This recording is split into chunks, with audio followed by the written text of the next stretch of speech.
Okay. And he'll call it for us. Okay, Joe gonna watch for that? Yes. Joe and Gary. Okay, and we need to watch when they go to 2 tight ends on offense. Tom It's been Barry Hill coming in. We'll see if that's legit. Barry Hill and Jackson. Okay. We'll see if that changes. You know, I really think that, you know, past history on this thing, you know, they're going to be conservative offenses. They're going to hand the ball off to Carr, and then you may see a play-action pass early, so I wouldn't take any chances on them early. Yeah, we're going to play straight early and just play, you know, find out what they can do, make them hurt us with the fullback before we, you know, come after them. Okay. I tell you what, too, on the first series, you know, they're not going to take it to the corner. They're going to wait until they find out how we're playing the option play. So I don't see us really needing to give them a bunch of quarterback stunts or anything like that right off the first series. We got to need some help on the sideline. Mike, you can help Butch, because they're going to have all this stuff down there. It's a crowded sideline. They're in there close. And so help us out. We can get the strength coaches to help us on that thing, too, if we can keep all the people back. And so we've had some problems on that before. We need to, as far as any type of different looks in the box, Tony, as far as a punt block. Yeah. I'll be talking hard about that, right? I'll be on hard. If they have shown anything different than what they showed like last week against Texas, because they had the little back coming up off the sideline, anything different, now you need to let us know right off the bat so we can correct it on the sideline. I think the guys are ready to play. I tell you, you know, they've been in big ball games before, so the crowd's not going to be a big bother to them. I really don't believe it's going to be a bother. Let's get after them on the thing. All right.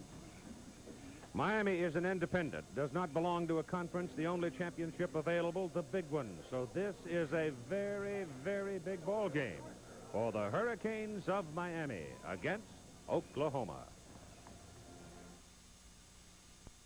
CFA football.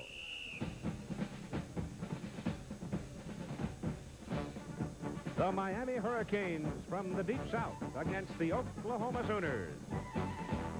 Vinny Testaverde, Miami quarterback, leads the Hurricane offense, a big play quarterback. In 5 games, the Canes have had 5 scoring plays from beyond 69 yards. Oklahoma has a new man at the controls this year, Troy Aikman. A wishbone quarterback must be able to run.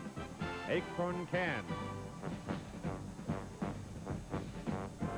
And Coach Barry Switzer thinks Aikman is the best passer he's had in many seasons. CFA College Football. This ABC Sports exclusive is brought to you by Chevrolet. It's 1986 at your Chevy dealers now. Drive today, Chevy. Live today, Chevy. By the U.S. Armed Forces. It's a great place to start. By GTE. We can do business with your business. And by GMAC, the financial services people from General Motors.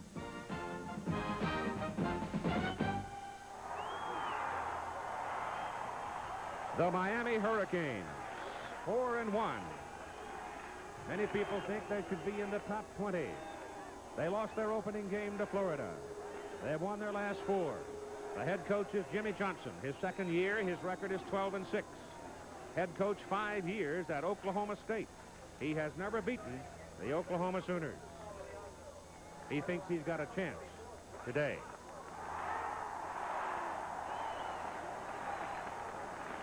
It is the 64th consecutive sellout here at Memorial Stadium, Owen Field.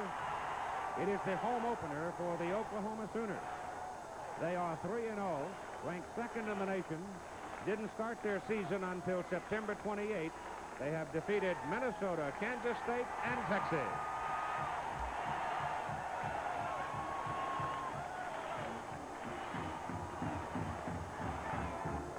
The coach is Barry Switzer, his 13th season, 118-23-4, the best winning percentage among 1A coaches with 5 years or more at their job. And they come into this game showing the top defense in the nation. Hello again, everybody. I'm Keith Jackson, along with Frank Broyles, our analyst. Frank, you coached both these coaches at Arkansas, and you had both Jimmy Johnson and Barry Switzer on your staff at Arkansas. Tell us about them. Well, Barry Switzer, Keith, was just a deliberate football player. He didn't like changes. He played by technique.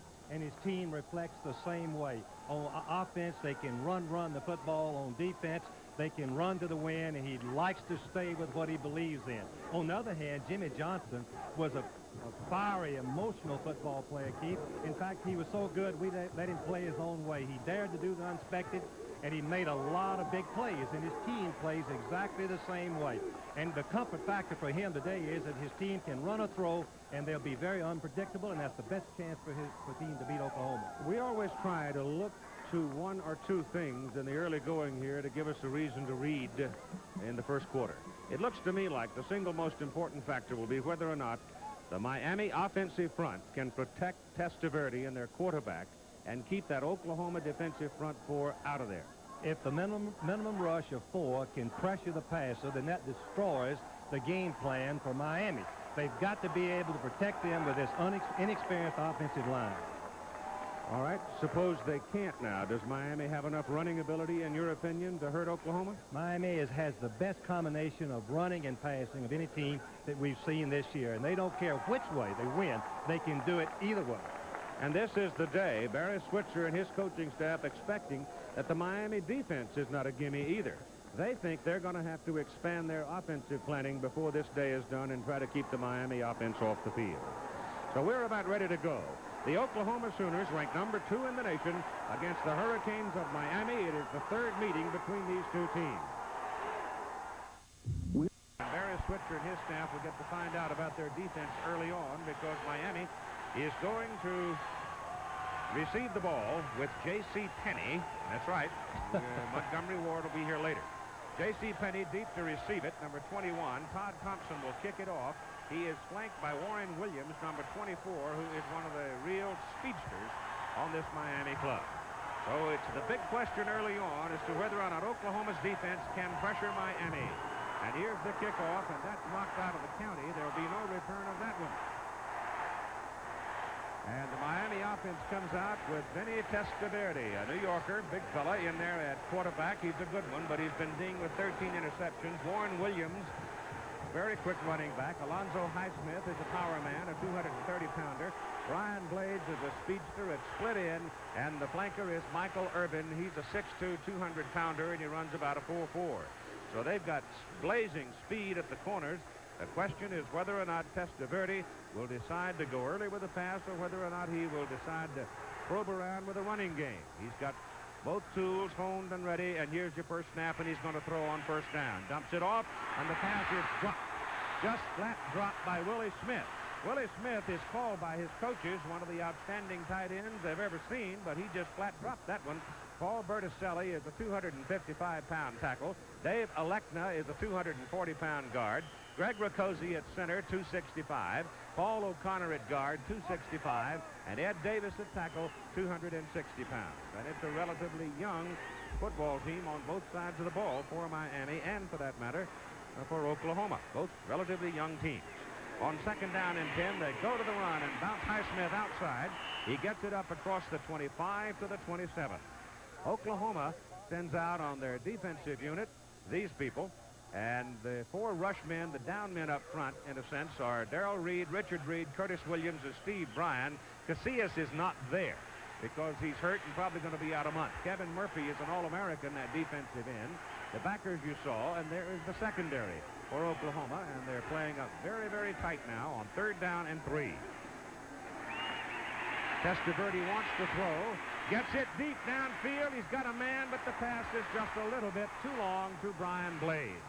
Blades had pulled away from the defender on it, but the ball was just a little too long. Blades is a world-class sprinter, outstanding speed, and you can see that number 14, White, just gets fooled on the play completely, and Blades goes right by him. The pass is a little bit overthrown, or it would have been a touchdown. Into punt now. Feagles for Miami, averaging about 37.5 yards per kick. Derek Shepard is the return man for Oklahoma. Shepard averaging just under 10 yards per return. The kick is in the air, and it's a good one. Good hang time forces Shepard into a fair catch around the 30-yard line of Oklahoma. And the Sooners send out Troy Aikman. Aikman's pretty good size, 6'3", 215 at quarterback. Leon Perry at left half. Perry's 220-pound freshman. Patrick Collins is a 185-pound sophomore. And the fullback is Lydell Carr, a 215-pound sophomore. So they're young in the backfield. Wide receiver is Derek Shepard, 185 pounds, 5'11". So here comes the Oklahoma Wishbone from the 30.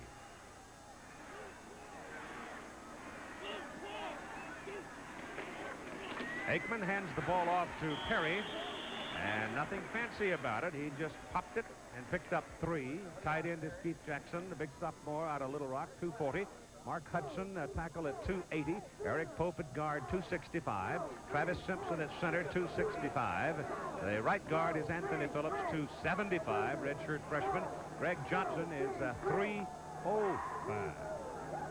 Like some of the Arkansas players, they have to take him down to the cotton mill to weigh him. Second down and 7. The ball is handed off inside. The gain is up to the 28 by Lydell Carr, the fullback, brought down by Jerome Brown. Brown is a 265-pound tackle on the front, along with Dan Stubbs, Derwin Jones, and John McVeigh. The backers are Fleming, George Myra Jr. Yep, that's George's son, Winston Moss. And the secondary of Ellis Fullington, a surprise starter today. Selman Brown and Denny Blades, the brother of Bernie. Damon Stell is into the lineup now for Oklahoma. He's number 27. Ball is handed to the up man for the first down. Lydell Carr, the first man out of that wishbone, and Carr with good leg drive pounds it in there before Jerome Brown can bring him down. Interestingly, on Miami's possession, they had 3rd and short. They went to the pass. Oklahoma, first possession, 3rd and short. They go for the run and make it. Miami did not, obviously. As we look at Barry Switzer, winningest coach in college football that's been coaching over 10 years. It's first down Sooners just over their own 31. First man is Carr. He gets the ball. And George Myra, the middle linebacker, gets him at about the 46. Myra, number 45, plays the middle linebacker position. He patrols that middle like a cop. He's to go right with that fullback. But the center, Simpson, gets a little bit of his leg and slows him down. And by the time he gets over and grabs Carr, number 45, down, Carr's legs are moving and he falls forward for a nice gain. A pickup of about 6 yards on the carry. Second down and 4. And they stay inside with Carr. And he's close to midfield at the 49. Troy Aikman, the Oklahoma quarterback, is not a true wishbone quarterback as we would like to imagine, accustomed to. So Oklahoma runs the wishbone formation, but a lot of other plays, Keith, they mostly run plays out of that alignment, seldom the triple option. Well, here's the reason why they succeed with it. Carr, on 4 carries, has picked up 5 yards, 4, 5, and 4. Just the style of a wishbone offense. Third down and 2 for the Sooners. Still going with Carr. This time, Miami's reaction to him is quicker. And they stop him after maybe a half yard with Derwin Jones and Jerome Brown. The 2 big guys in the center of the defensive front pinched him. And they still need close to 2 yards on 4th down, and out comes the punter. Here are the defensive stats of Oklahoma, and just look how impressive they have been. Number 1 against rushing, number 2 against passing, number 1 against total defense, and number 2 against scoring. Just outstanding. Mike Winchester in to punt for the Sooners, a junior out of Marietta, Oklahoma, and you see his average. It's a good one. Kintai, Dave Kintai waits underneath the high-hanging punt back at the 12-yard line. He'll try it. And probably could have let it go because it was a tail dracker and might well have made it into the end zone. 38-yard punt. From the 9-yard line, if Kintai had fair caught the ball, he'd be up at the 12. If he'd left it alone, it might have been in the end zone. But they go from the 9. Testaverde has Williams and Highsmith behind him. And they get tangled up in the backfield, but Williams, with his quick feet, makes something out of it anyway. Picks up about 5 yards as he comes out to the 14. Oklahoma so far, Keith, has stayed in their basic defense like we expected, seeing if they can stop Miami with a minimum rush, make him throw the ball hurriedly, giving their defense a chance to protect against those seams that the receivers work into for the receptions. He really didn't get 5. He got about 4.5. So call it second down and 6, just short of the 14. And they send Mike Irvin, the flanker, wide to the bottom of the picture. And Testaverde's back to throw and has good protection. Throws underneath to the 20-yard line to Warren Williams, the back swinging out of the backfield. And he's got a first down. Penn State having a ball game with Syracuse under the dome today. And Syracuse getting a touchdown. Penn State countering with a field goal. And Nebraska has had all it could handle against Missouri today, but looks like they'll handle it all right. And Ohio State now pulling away from Purdue. Notre Dame beats Army 24-10. First down, just over the 20 for Miami. No score first quarter from Norman, Oklahoma. That's Warren Williams to the 23. Kevin Murphy, a senior from Plano, Texas, whacked him. Kevin Murphy, number 39, was injured last year, did not get to play him, but the first game this year, he's come back strong from a foot injury. All Big 8 conference as a sophomore, all Big 8 conference as a junior, back for his fifth year, and is outstanding on that play. He was an All-American in 1983, and some of the teams, too. So he's quite a player. Second down and call it 7, and Testaverde back to throw. He had Smith down the middle, and Smith is knocked down by an Oklahoma defender. Testaverde finally dumps it. Ball is caught by Williams. And he's got a first down up around the 44-yard line. Keith, one thing that Jimmy Johnson told me, that Testaverde can move around. He's mobile, faster than the quarterbacks of the past at Miami. This time, the receivers are covered, although Keith, at least he didn't see Smith. Keith called it right. Smith was open, but watch the mobility of Testaverde. Gets away. Now he throws the ball to Williams, number 24, and watch out. These Miami backs can fly with that football once they catch that pass. So it's first down at the 44 for the Hurricanes. And they're off the hook, and Testaverde now with some daylight goes big with it. Down the sidelines for Irvin. He's got the ball. He's on his way. Touchdown, Miami.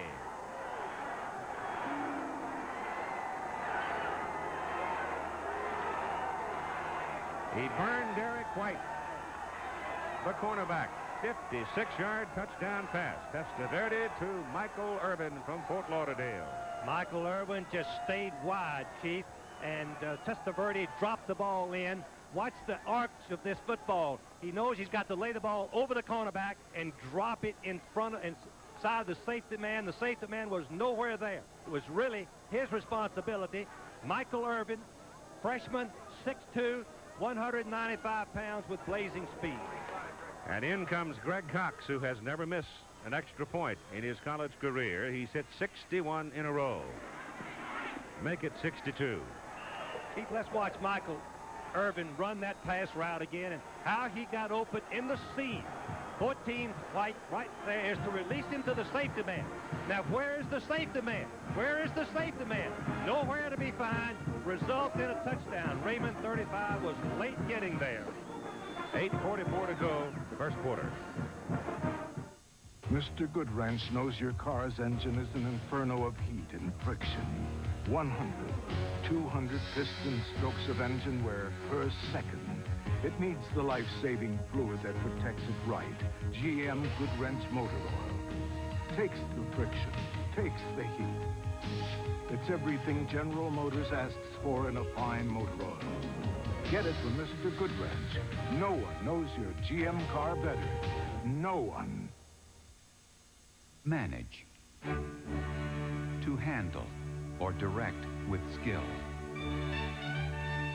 Rockwell International Management stimulates the work of its 120,000 employees. 1 in 6 a scientist or engineer.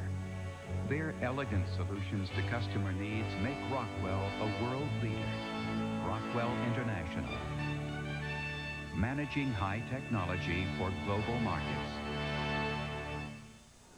A 7-0 lead for the big play Miami Hurricanes as they hook up Testaverde to Irvin, 56 yards on the touchdown play. And next week, we will have either Penn State, West Virginia, or Nebraska, Colorado for you. And we invite you to check your local listings in your region for the game in your area. A couple of old long-running rivalries there. Patrick Collins, number 33, and Eric Mitchell, number 1, are the deep people for Oklahoma. And Mark Selig now will kick off for the Hurricanes, who lead 7-0. It is going to Mitchell at the 5.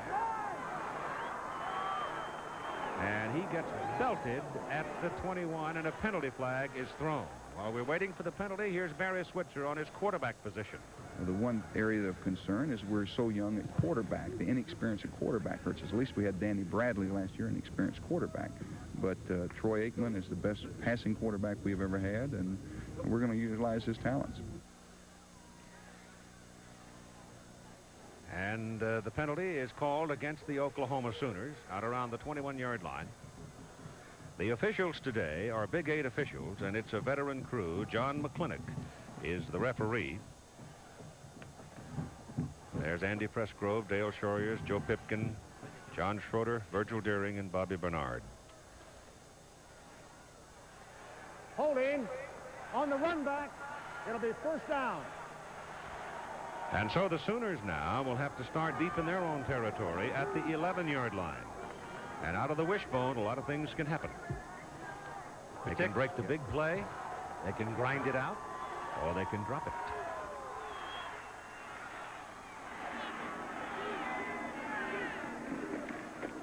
Little fake to the fullback, give it to Collins. And Collins is out around the 15 before he is brought down. A pickup of 3 yards. Now let's pick up with Jim Lampley.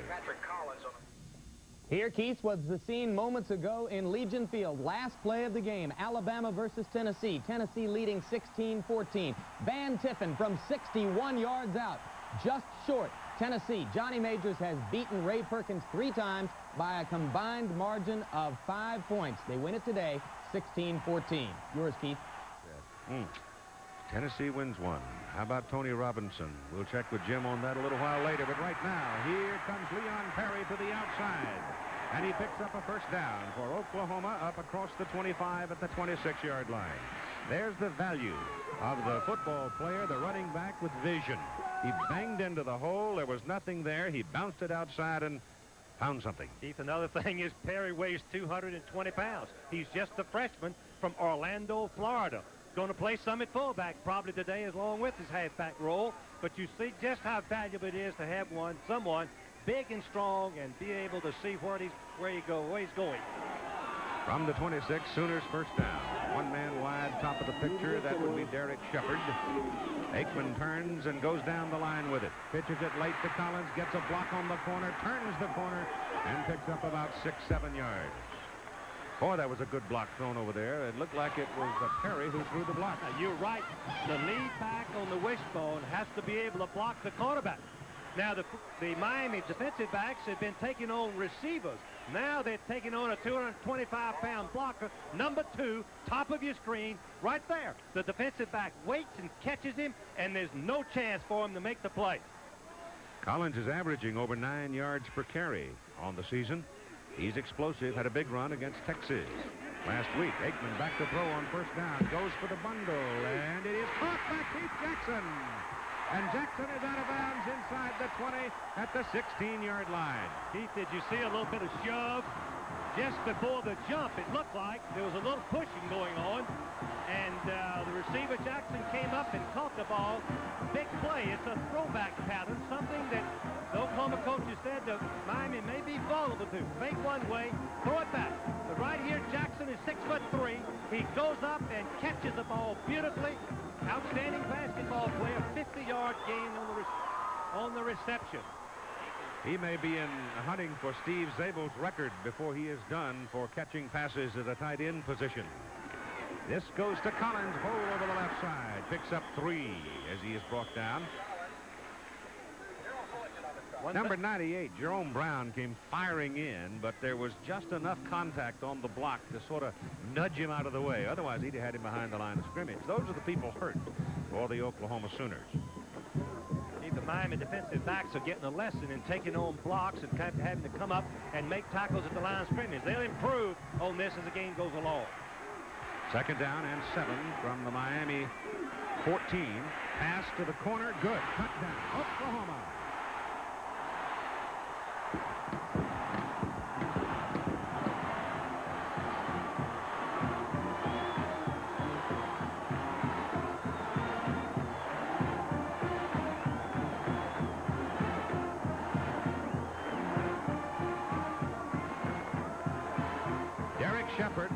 youngest of the Shepherd brothers makes the catch from Aikman. Take the wishbone, the triple option. Now you isolated the defensive back on one-on-one on the wide receiver. No contest. Ellis could not cover him. Shepherd has too many quick moves. Tim Lasher in for the extra point try. Sonny Brown puts it down. Tim kicks it. Good. So at 6 minutes and 34 seconds to go in the first quarter, Oklahoma answers as they, too, could use the big play. Fake of the fullback, fake of the option, draws the strong safety up, isolates the halfback. The quarterback lays it right out there perfectly to Shepherd on the goal line. He steps over, and with 6:34 left, we'll be back.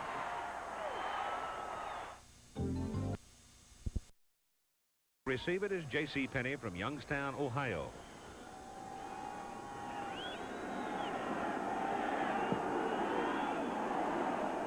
They're not going to run that one back either. So Thompson has kicked the ball beyond the end zone on both occasions. Here's Shepherd, number 3, 101, right on the goal line.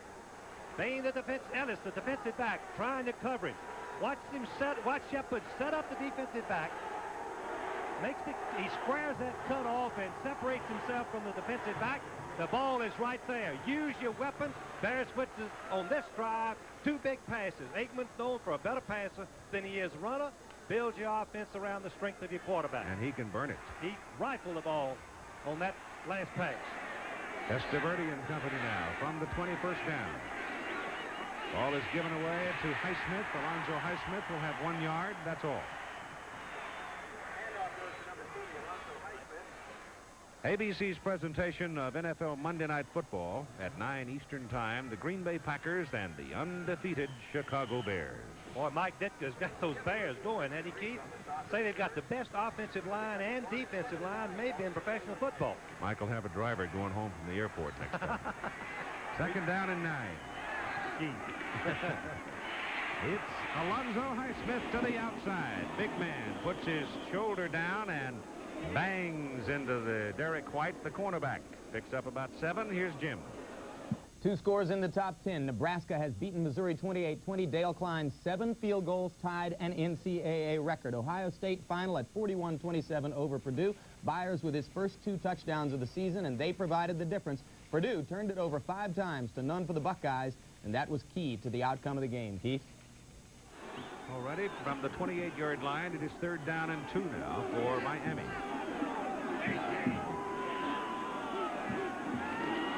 Highsmith sweeping. Sonny Brown, strong safety out of Alice, Texas, makes the play for the Sooners. When your own offense runs the football, you know how to play defense against the run.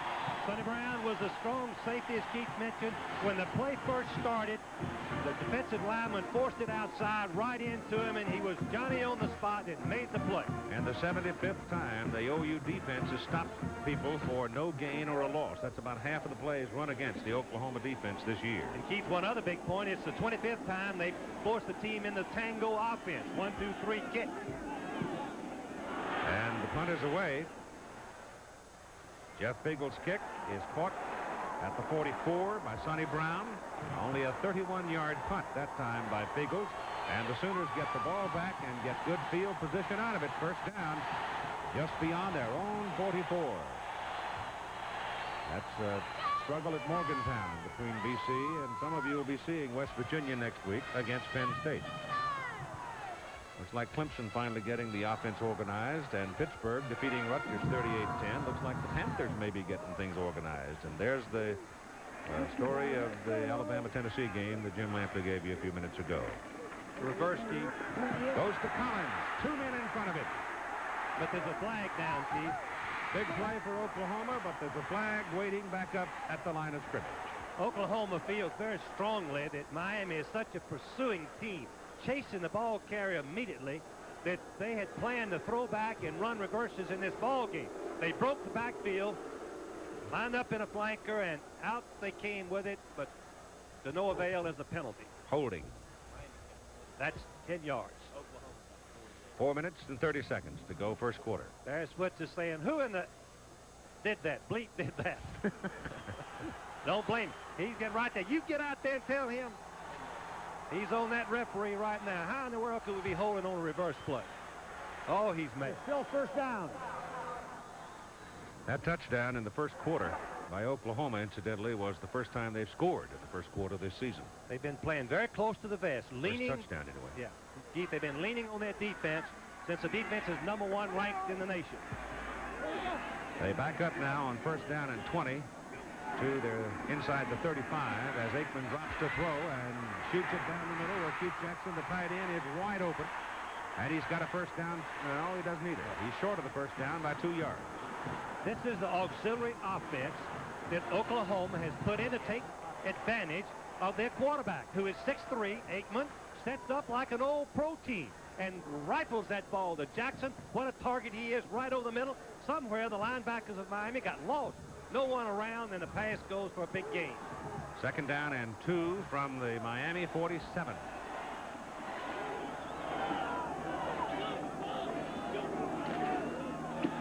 Aikman still got it and turns upfield for the first down. Gets a block out in front of him, and he's hit the chalk. He's out of bounds at the 21.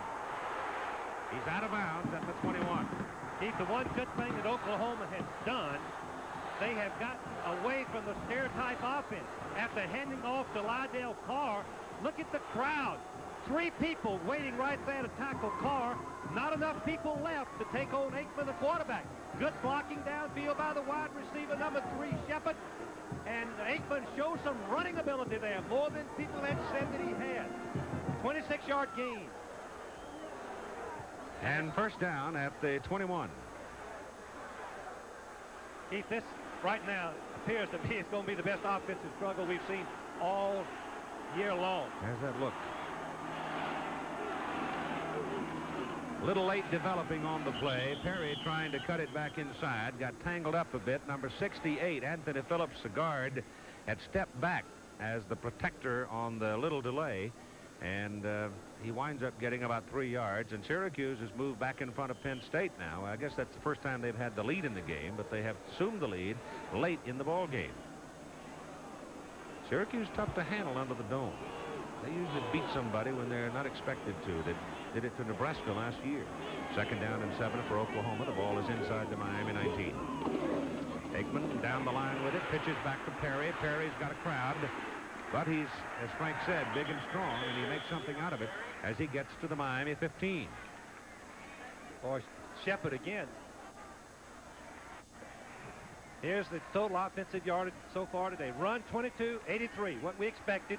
Look at the balance. That's the shock. That's what's significant so far. Oklahoma passing for as much as they're running. Georgia now starting to come back against Vanderbilt. Vandy had the lead at one time, 10-0 in that ball game. And Minnesota winning again today. Third down and 4.5.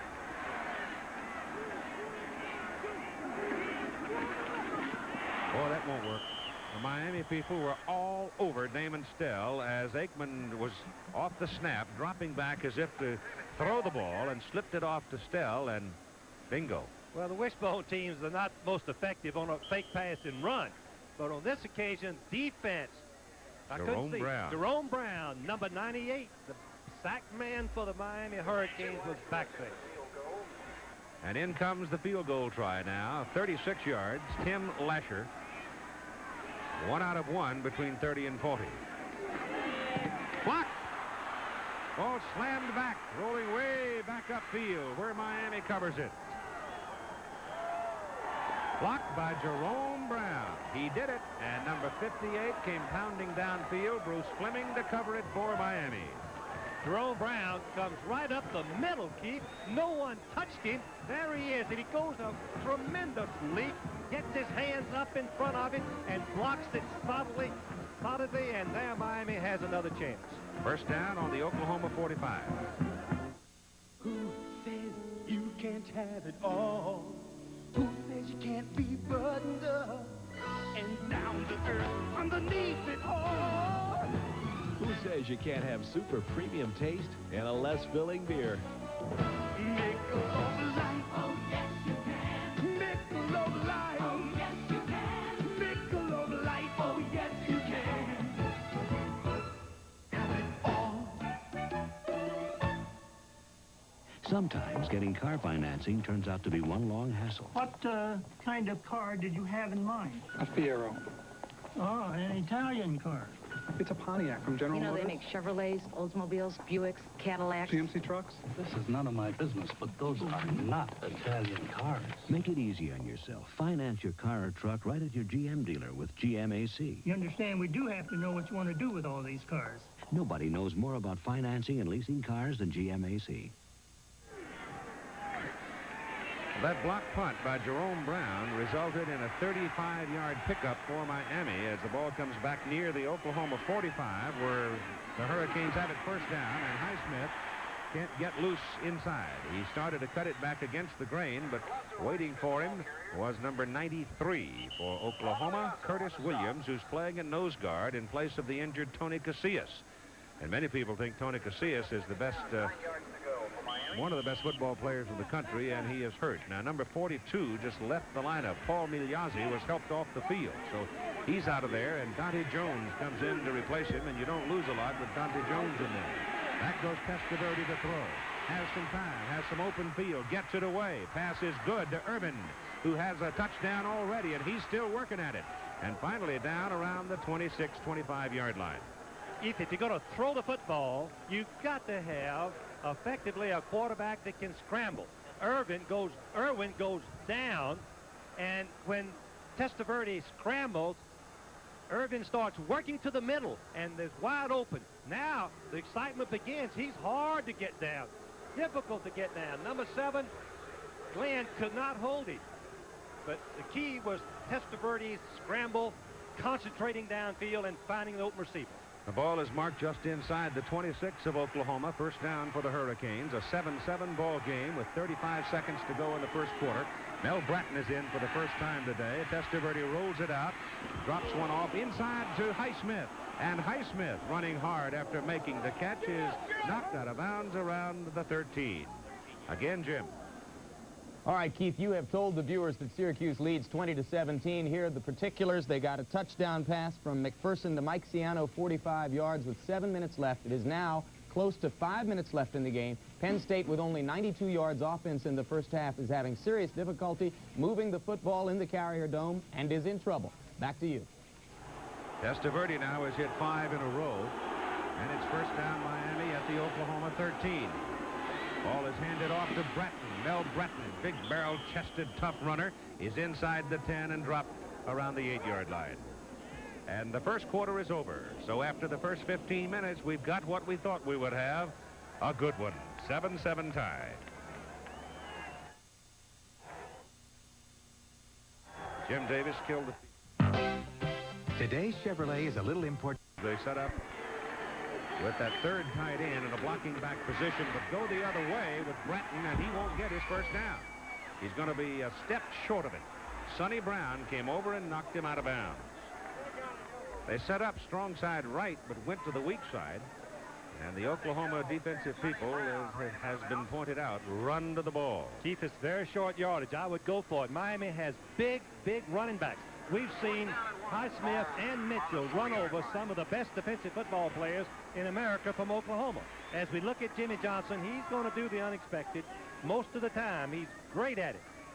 As we said earlier, as a player, he dared to do the unexpected. That shorter yardage, I think he wants the 7 points. And with Highsmith at 228, Bratton at 215, he's got a chance to make it. But against the #1 defense, Nebraska last year tried right here, might have won the national championship for it, and failed against this defense.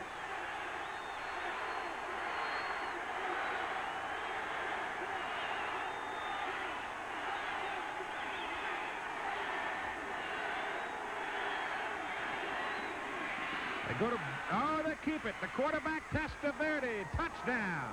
Quarterback bootleg. Surprised by Jimmy Johnson. He played that way, and he coaches that way. He likes to be unpredictable. Who would have thought that Testaverde would keep the ball on 4th down and 3 inches? Oklahoma didn't, because they chased the back all the way to the right of our screen. Look how wide open the quarterback is. Number 7, Liddell Green, could not make the play, and it's a touchdown. and the stands are a little bit quiet right now, Keith. They really did get quiet quickly, didn't they? Greg Cox for the extra point, and he's got 63 in a row at 14:16 to go in the first half. The Miami Hurricanes have come back to reassume the lead, 14-7 over the Sooners. By Oklahoma, recover the ball just short of the Sooner 45 and stick it in the end zone as Testaverde bootlegged it out and scored. Now it'll be Mark Seelig kicking off for the Canes, and it is Patrick Collins and Don Maloney, the deep people for Oklahoma. We'll see if the Sooners can answer. Keith, the Sooners came right back last time, 80 yards. Seelig hits it. Wind's going left to right, and that one carries beyond the field of play. Jimmy Johnson talked with him yesterday and asked him just how good he thought this Miami team might be. Well, I feel like we've got a good football team. They're a very young team with only 2 seniors starting, but I really believe that we're going to have us a heck of a ball game. We've got good balance offensively, and I think it's going to give them problems. Well, he showed up yesterday wearing his funeral suit. He was all decked out, looked like a banker. Oh, and that red tie and the pinstripe blue suit. Jimmy likes to dress. Boy, his team looks good, too. In fact, both teams look good, Pete. Don Maloney is in there at the halfback spot with Collins and Carr, the fullback, with Aikman, the quarterback. Aikman keeping it, going down the line with it, pitches it outside wide to Maloney, and he's taken out of there pretty quickly and pretty efficiently by number 19, Darrell Fullington, out of New Smyrna Beach, Florida. Fullerton had been blocked, Keith, by the lead halfback and got up off of the ground and made the play. Colorado State jumps out to a lead over Air Force, and Illinois beat Michigan State in the Big Ten today. That is the 6th different ball carrier for Oklahoma so far in the ball game today. Now they break the ball, go double wide. Aikman back to throw it. Jackson's underneath, and he has the ball, and he has a first down up at the 34. So Keith Jackson with his 3rd catch of the ball game. Again, Jim. More from the Carrier Dome, a fumble recovery by Graham, a 42-yard drive, a touchdown pass from Schaefer to Steve Smith. Penn State leads 24-20, a minute, 53 seconds to go, and we'll let you know as soon as that score is final. And incidentally, Keith, congratulations from Bino and Doug and me on your 39th birthday yesterday. Thank you, Jimmy. 38, Keith. They won 2 minutes. I tried to slip through that day without acknowledging it. Well, Keith, on the last play, Aikman faked the ball, got outside without any rush, and Jackson came across and found the open area for the key yardage and the first down. Well, now he's become the big play man. He's made 3 catches, and he totals 81 yards on those 3 catches. When you fake to the fullback and you draw those linebackers up, the tight end can get open. And the Sooners have a first down near the 34 of Miami. Aikman straight back this time, just dumps this one to Maloney. And Maloney running hard with some blocking help, spins close to a first down. Oklahoma's strategy in this ball game was to throw the ball outside to their halfbacks if the linebackers drop back and cover the end. By doing so, they treat it like a run, Keith. Don't have to pitch the ball. They just say it's a run. We toss it out to Maloney, number 23. He twists and turns and falls for a nice game. He's a 185-pound redshirt freshman out of Chickasaw, Oklahoma. This Oklahoma offense in the backfield has all freshmen and sophomores. That's all that they have right now with Tillman. Spencer Tillman, their great runner, injured, cannot play. Johnson, another outstanding runner, cannot play. As we look at some of the yardage numbers right here. Aikman is 5 out of 5 for 105 yards. When Keith, how long it's been since Oklahoma passed for more than they've run? Many years. A long time, yeah. That ball is given to Lydell Carr, the fullback, and he's got 7 yards on that carry. Now they've got Miami off balance with the mixing up, being unpredictable on offense. Running up the middle, running wide, screening, throwing the ball on misdirection. They've done it all. Oklahoma has done it all in this ball game. The ball is just over midfield for the Sooners. Maloney's out now, and Damon Stell comes back in. Stell is 27. Carr for the first down. Ball comes bouncing loose, and Oklahoma recovers it. I thought they might have called him down, but didn't. That ball was bounding around, and Keith Jackson dove on it and recovered it. Well, Stubbs was supposed to tackle the fullback, the middle of your screen. Number 96 is supposed to tackle the fullback. There's nowhere there. Look at the hole, the left side of the line. Hudson and Polk just wiped it off. The defensive end was supposed to tackle the fullback, and he didn't get there. Number 36 was the man that came over, and Benny Blades, and knocked that ball out. Now look at that thing bouncing around, and suddenly Jackson spotted it and covered it. And it's first down for the Sooners at the Miami 44. Miami's changed their defense. They got everybody up on the line now. And Aikman pitches wide. It goes to Stafford, Anthony Stafford, in the lineup for the first time. Another freshman from St. Louis, 165-pound speedster, and he picks up about 2 yards on the play. Danny Jackson and John Tudor will have at it tonight in the opening game of the 82nd World Series. And you'll see it here on ABC starting at 8 o'clock Eastern Time. Keith, did Brett have a great championship series with the Royals? Oh, what a great play. He's a great player. Oklahoma's an unbalanced line, Keith, going to get a little extra blocking. Second down and 7. He picked up 3. Aikman going down the line with it. Big old Brown. Looked like, or was it Yes, Stubbs? Jerome Brown. Jerome Brown, number 98. From the left of your screen. Wasn't touched. He comes right through. Number 98, and just grabs Aikman. Aikman doesn't have a chance. I'm not sure that Jerome knew that Troy had the ball. I wasn't sure either. Well, but he took him anyway. When the quarterback goes away from you, the back to it, the fake of the fullback, he sinks that ball in that fullback's pocket, and you can't find it. Aikman to throw. Has a man. Wide open. Shepard. And Derek Shepard, who scored Oklahoma's touchdown, picks up a first down for them at the Miami 17. Ellis and Blades brought him down. The fake of the running play, Miami defensive backs get lost. Watch how wide open. There's no use for Shepard to do all that faking. There's nobody to fake to, Keith. Look at there. There's still no one in the picture. Finally, someone gets there to make the tackle. He was going through those fakes, and there wasn't anybody there. Miami somehow had a breakdown on their coverage. Well, it's two outstanding defenses that are getting ripped apart here in this first half. Aikman turns to the crossing back this time. It's Don Maloney again, 23. And Maloney doesn't get much out of that one. Miami has been playing against the pass in practice because they work against each other.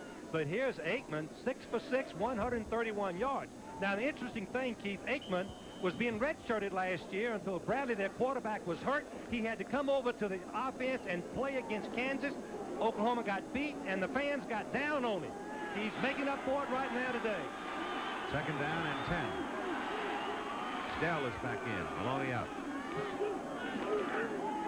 Aikman to throw. To the corner. It is knocked away on a fine defensive play by Don Ellis, the left cornerback in front of Derek Shepard.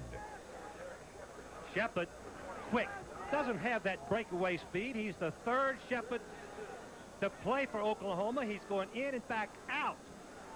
Now Ellis, number 29, makes a great play. He realizes he's got a chance to go in front. He gets that big left paw out in front and deflects the ball, which would have been a touchdown. I mean, that pass had some burn on it, too. Aikman really zips that thing. Well, Ellis made a great, outstanding break on the ball, Keith, to gain that much ground and come in front of the receiver, Shepard. Third down and 10. Aikman to throw again, and Jerome Brown's after him, and he's got it. He's a stud, that Brown, number 98, is 275. He ran him right into John McVeigh and got a piece of it, and Aikman is not up yet.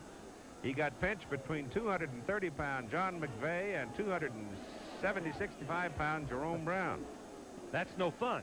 But for some reason, Brown, number 98, goes between the center and the left guard, comes clean, breaks right through, penetration, one thing that Jimmy Johnson loves to teach. He puts his defensive men on the shoulders where they can penetrate the gaps and cause the bad play, and they do.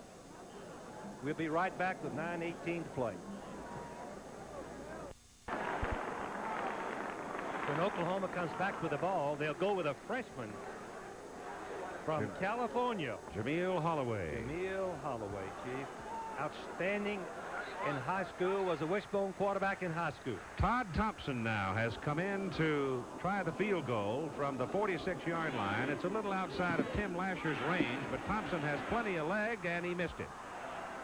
He hooked the ball and couldn't draw it back into the uprights.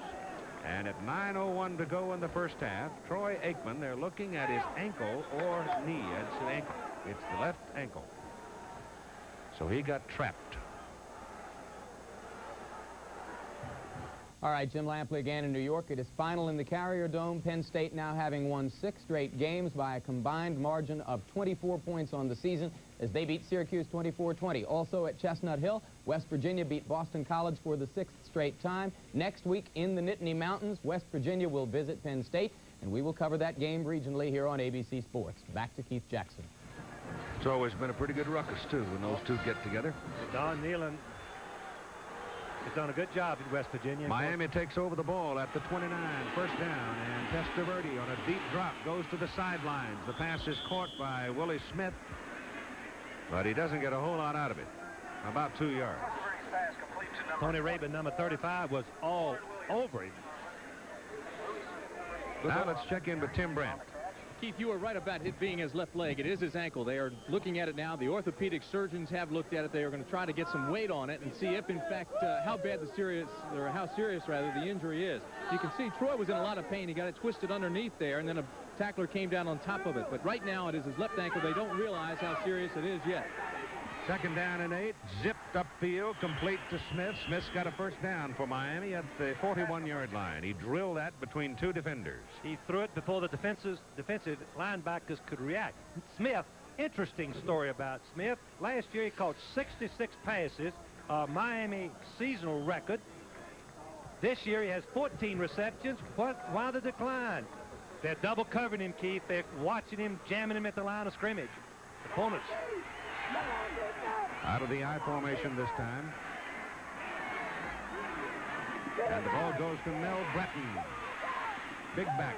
Crosses midfield and goes to the Oklahoma 49. He picked up at least 9 yards before Liddell Glenn could bring him down. This Miami football team is moving the ball effectively against the #1 defense in the country. Last year, as we look at Troy Aikman, Keith, I believe they're going to take him to the dressing room and either x-ray it, put ice on it, and try to stop the swelling. He is hurt. That means we will see Holloway on the next offensive series, the freshman. And they say he is fast. An old Oklahoma expression, quick as a hiccup. On second and short, long pass downfield, Testaverde to Willie Smith, and the Miami Hurricanes are cooking at the Oklahoma 30.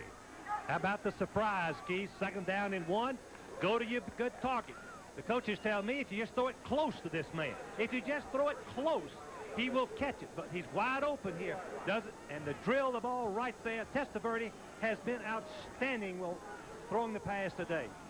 2 great tight ends in this ball game, Willie Smith and also Jackson. First down Miami at the Oklahoma 30 with 7 minutes and 22 seconds to play in the second quarter. Testaverde is 8 out of 10, 146 yards. He's hit 8 in a row, pitches the ball back to Bratton, and Oklahoma's defense flows with him this time and handles him pretty well. He's just inside the 30-yard line, but he laid a heck of a stiff arm on somebody down there. Look what the Miami Hurricanes have done so far today against this defense. #1 ranked in the country, 56 yards, the longest play, the longest drive, 91 yards, the most points, 14, the most passing yards, 146. Tribute to this Miami football team that mixes up the running and passing most effectively. Second down and 9, ball inside the 30.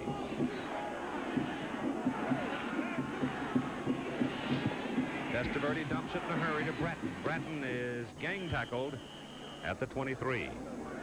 This time Oklahoma put the blitz on. As Miami begins to threaten, they put the blitz and a slight adjustment by the quarterback and the receiver, recognizing the blitz, a little quick pass out to the completion. They do look like they know what they're doing. They know what they're doing in both the run and the pass. Keith, very, very impressive. 3 wides now, leaving Bratton alone. And on 3rd and 3, Testaverde has a lot of protection. He elects to go to the end zone and overthrows the real estate. He throws past the boundary intended for Smith, and it'll bring up 4th down and 3. Smith was double teamed. He was jammed at the line of scrimmage, jammed by the linebacker, and he couldn't get out. Here's some scores from today and some of the teams that we're going to have next week. Keith? Boston College and losing to West Virginia, and Penn State coming late to pull it out against Syracuse. 40-yard field goal try now by Greg Cox. Cox will be kicking with the wind. He's 2 out of 2 from this distance. Almost blocked, but he gets it away, and he missed it to the left. Rayburn flashed across there and almost blocked that kick, but it missed anyway, and it remains 14-7 Miami. When the Pennzoil people came to me and On that possession, that's the longest period of time they have held the ball so far in the game. But they came away empty with it. Oklahoma takes over, 1st down from their own 23, and here's Holloway in the ball game. Jameel Holloway throwing to Shepard. And it's a 1st down for Oklahoma at the 42-yard line. So there's a bit of a surprise as the freshman comes in, making his first appearance in this ball game, and goes dancing around and into a completion. Shepard is going to push deep. He sets up the defensive back, breaks it off, separates from the back, comes back to the ball. The amazing thing is, Keith said, this is Shepard's first, excuse me, this is Holloway's first pass of the season, Keith, and it goes for a big completion. Came out of Banning High School in Carson, California. 5'11", 175. Played for Chris Ferragamo. And it's 1st down for the Sooners. Holloway turns, gives the ball to the fullback Carr. Carr goes to the 46-yard line. Here's the freshman, Jameel Holloway, playing for the first time today. Had a couple of snaps before.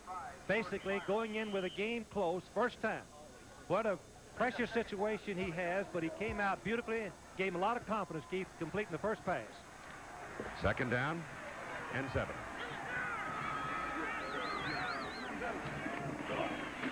Pitches the ball well. It goes outside to Steppard. Anthony Steppard goes for a 1st down. Boy, they got speed on the corners. They always have speed on the corners. That's the acid test for a young quarterback, the blitzing in. Jimmy Johnson knew that. He blitzed to him, and Holloway got the pitch out beautifully. And you've got 5 minutes and 41 seconds to play in the 1st half, with Miami leading Oklahoma 14-7. Arkansas and Texas now 7-3, and it's opening day for the expanded stadium in Fayetteville, Arkansas. And you ought to see this fella sitting next to me fussing. Well, this time the Miami defensive people handle it, don't they? George Myra Jr., number 45, jumps on Carr. Stop by number 45. One thing, Jimmy Johnson, who's worked against the wishbones, been on squads that coach the wishbone, knows you have to take the fullback away first. You cannot let the fullback make yardage up the middle and expect to stop any phase of the wishbone. 2nd down and 8 now for Oklahoma. The ball is just short of the Miami 44-yard line. He's checking off. The Bressie young fellow, isn't he? There goes the fullback. And Lydell Carr galloping down to the 36 for a 1st down. Keith Lydell was hurt, I believe. He really got, well, he was high load. Oh, he's jumping up. He's tough. But he got, as Keith said, the 2nd man up. Notice carefully, after he gets hit by the 1st man right here, the 2nd man really hit him. Can't see who that is. Selwyn Brown is 32, and Benny Blades is 36. Boy, you can see the head when he flies back like that. That hurts. Carr with 10 carries, 48 yards, and he stays in. 1st down Sooners, 36 of Miami. No, Carr's out. Anderson is in there at fullback. Give the ball to Patrick Collins. And he is another busy sort of a runner as he moves the ball inside the 30. Boy, that what? 1 penalty flag so far in this ball game. And I don't believe we've had a turnover, have we? Don't believe it. Nope. Beautifully played game, but the defense are doing all they can do. The offensive line of Oklahoma, outstanding. And that takeoff, that first 10 inches is the pivotal area for that offensive line in the wishbone. They control that first 10 inches, the backs are gone. It's 2nd down and a long 3. And the fullback, Rodney Anderson, carries a 205-pounder out of Dickinson, Texas, and he does not get the 1st down. They are 1.5 yards short, and they're going to go. Two different styles of offense, both highly successful. Oklahoma lining up and running the ball, using the option plays.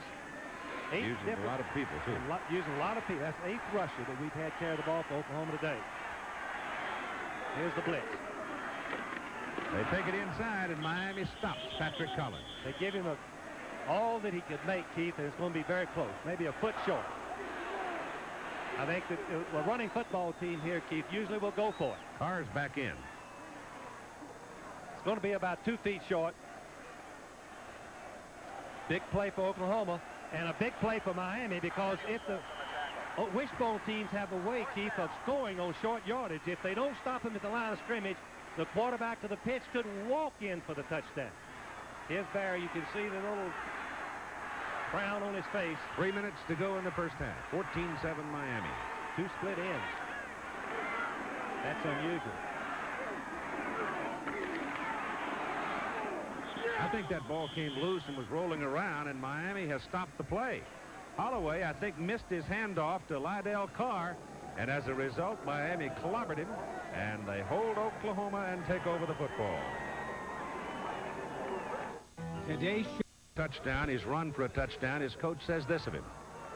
You know, everyone has said all along that he's got great ability. He's got a great arm. He has great speed. But the thing that I like about him, he's a hard worker. He's a team player, and the team really rallied around him, especially last spring. They really have a good feeling for him being our quarterback.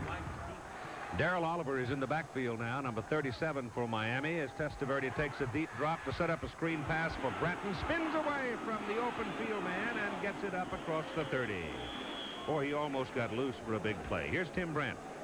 All right, Keith, I've just run out of the Oklahoma locker room. I was in there with Dr. David Fisher as he was watching Troy Aikman, the Oklahoma quarterback. The X-ray is back now, and Troy has a fractured fibula in his left, just above his left ankle.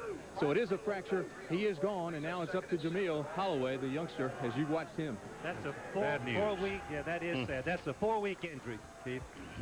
Be hard to get back earlier than 4 weeks. Second down, call it 7 for Miami after that effort by Bratton. And here comes Oliver. And there's nothing there for him to speak of. Miami's strategy right now appears to me to be that they're going to use as much of the clock as they can. Do not give Oklahoma a chance to intercept the pass. Now it's 3rd and long, and they'll either run a pass maybe close to the line of scrimmage. They'll take a little chance here. They got the wind to their back, but they ran on 1st and 2nd down. 3rd down and about 7.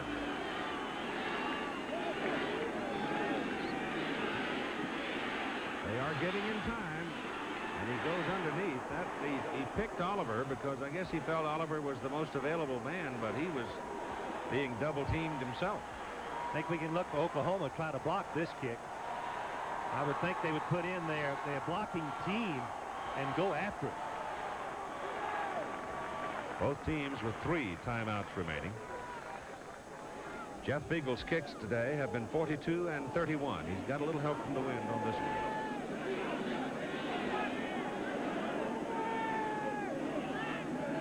Just 10 men out there, Keith. For Miami? No. No, this level. I'm sorry. Dixon back for the Sooners. Slips down at the 30. Trying to make a cut and come back this way. 42-yard punt, 3-yard return, 1:15 to play in the first half. With the football, first down at their 30. They trail 14-7 to Miami. They have 1 minute and 15 seconds to work with. They have 3 timeouts remaining. Jameel Holloway on in relief of Troy Aikman, who has a broken left ankle. And Holloway dancing around. If he'd have gone left, he'd have had a lot of daylight. Instead, he went back to the right side. And he's going to pick up maybe 4 yards on the play. Here's Tim Brent. Keith, I have a little bit more information for you on the injury to Troy Aikman. I told you it is that cracked fibula. I just conferred with Dr. Fletcher again, and he says that an injury of this type usually takes about 6 weeks to heal. That's the average. If that's the case, then Troy Aikman could be back for the Nebraska game, which I believe is November 23rd. Long march from here to there. Second down, call it a 5-yard pickup for Holloway. Rolls back to throw and gets his pass off. He has a man, and it is late getting there, and it is almost intercepted by Benny Blades. if you called it beautiful, the receiver was wide open. The freshman just not having the time and not enough practice is a little late with the ball. Should have already set up and thrown. Look how wide open he is. You see how far Blades, 36, comes across, comes close to intercepting the ball, but at least he knocks it down incomplete. Doesn't have control as he goes out of bounds. The intended receiver was Lee Morris, number 84. He's a sophomore out of Del City, Oklahoma. It is 3rd down and 5 now for the Sooners, and Holloway throw it again. Gets pressure from the backside, gets away from it, passes away, incomplete.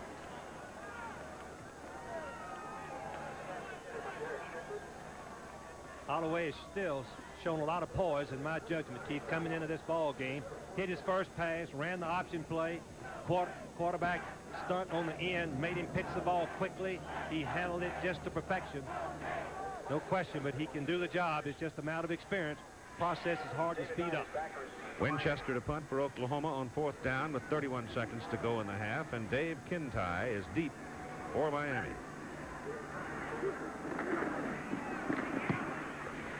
Low kick by Winchester. Kintai takes it, splits the defenders, and comes back to the 40-yard line. The Hurricanes have the ball, and we look at the Miami campus.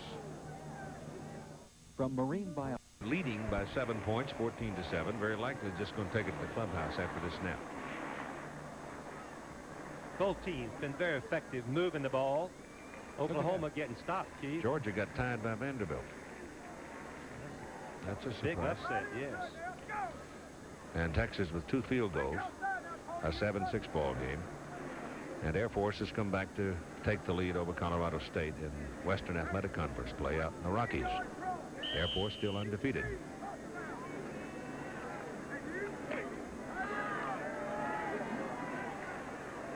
I think he may just throw the bomb down the field. He might. Like you say, Jimmy Johnson, whoops, almost had a man jump, but he got back, and he is going to load it up. Now he throws it away, and that could be flagged. But we'll get away with it. Troy Johnson, number 80, big sophomore from Houston, was the man getting there's your flag. They're going to call him for dumping the ball. There was not a Miami man within 40 yards of it. And that's not exaggeration either. The receivers had all gone deep. Oklahoma had dropped back and covered, but here is what Testaverde has done today. 10 out of 15, 154, 1 TD, no interceptions. They always wind up with a big old quarterback. They had Jim Kelly, of course, and big and strong. Bernie Kosar, big and strong, and now Testaverde at 6'5", 210 pounds. Come on, baby, come on. Ball comes all the way back to the 24-yard line, and he wants to throw it again.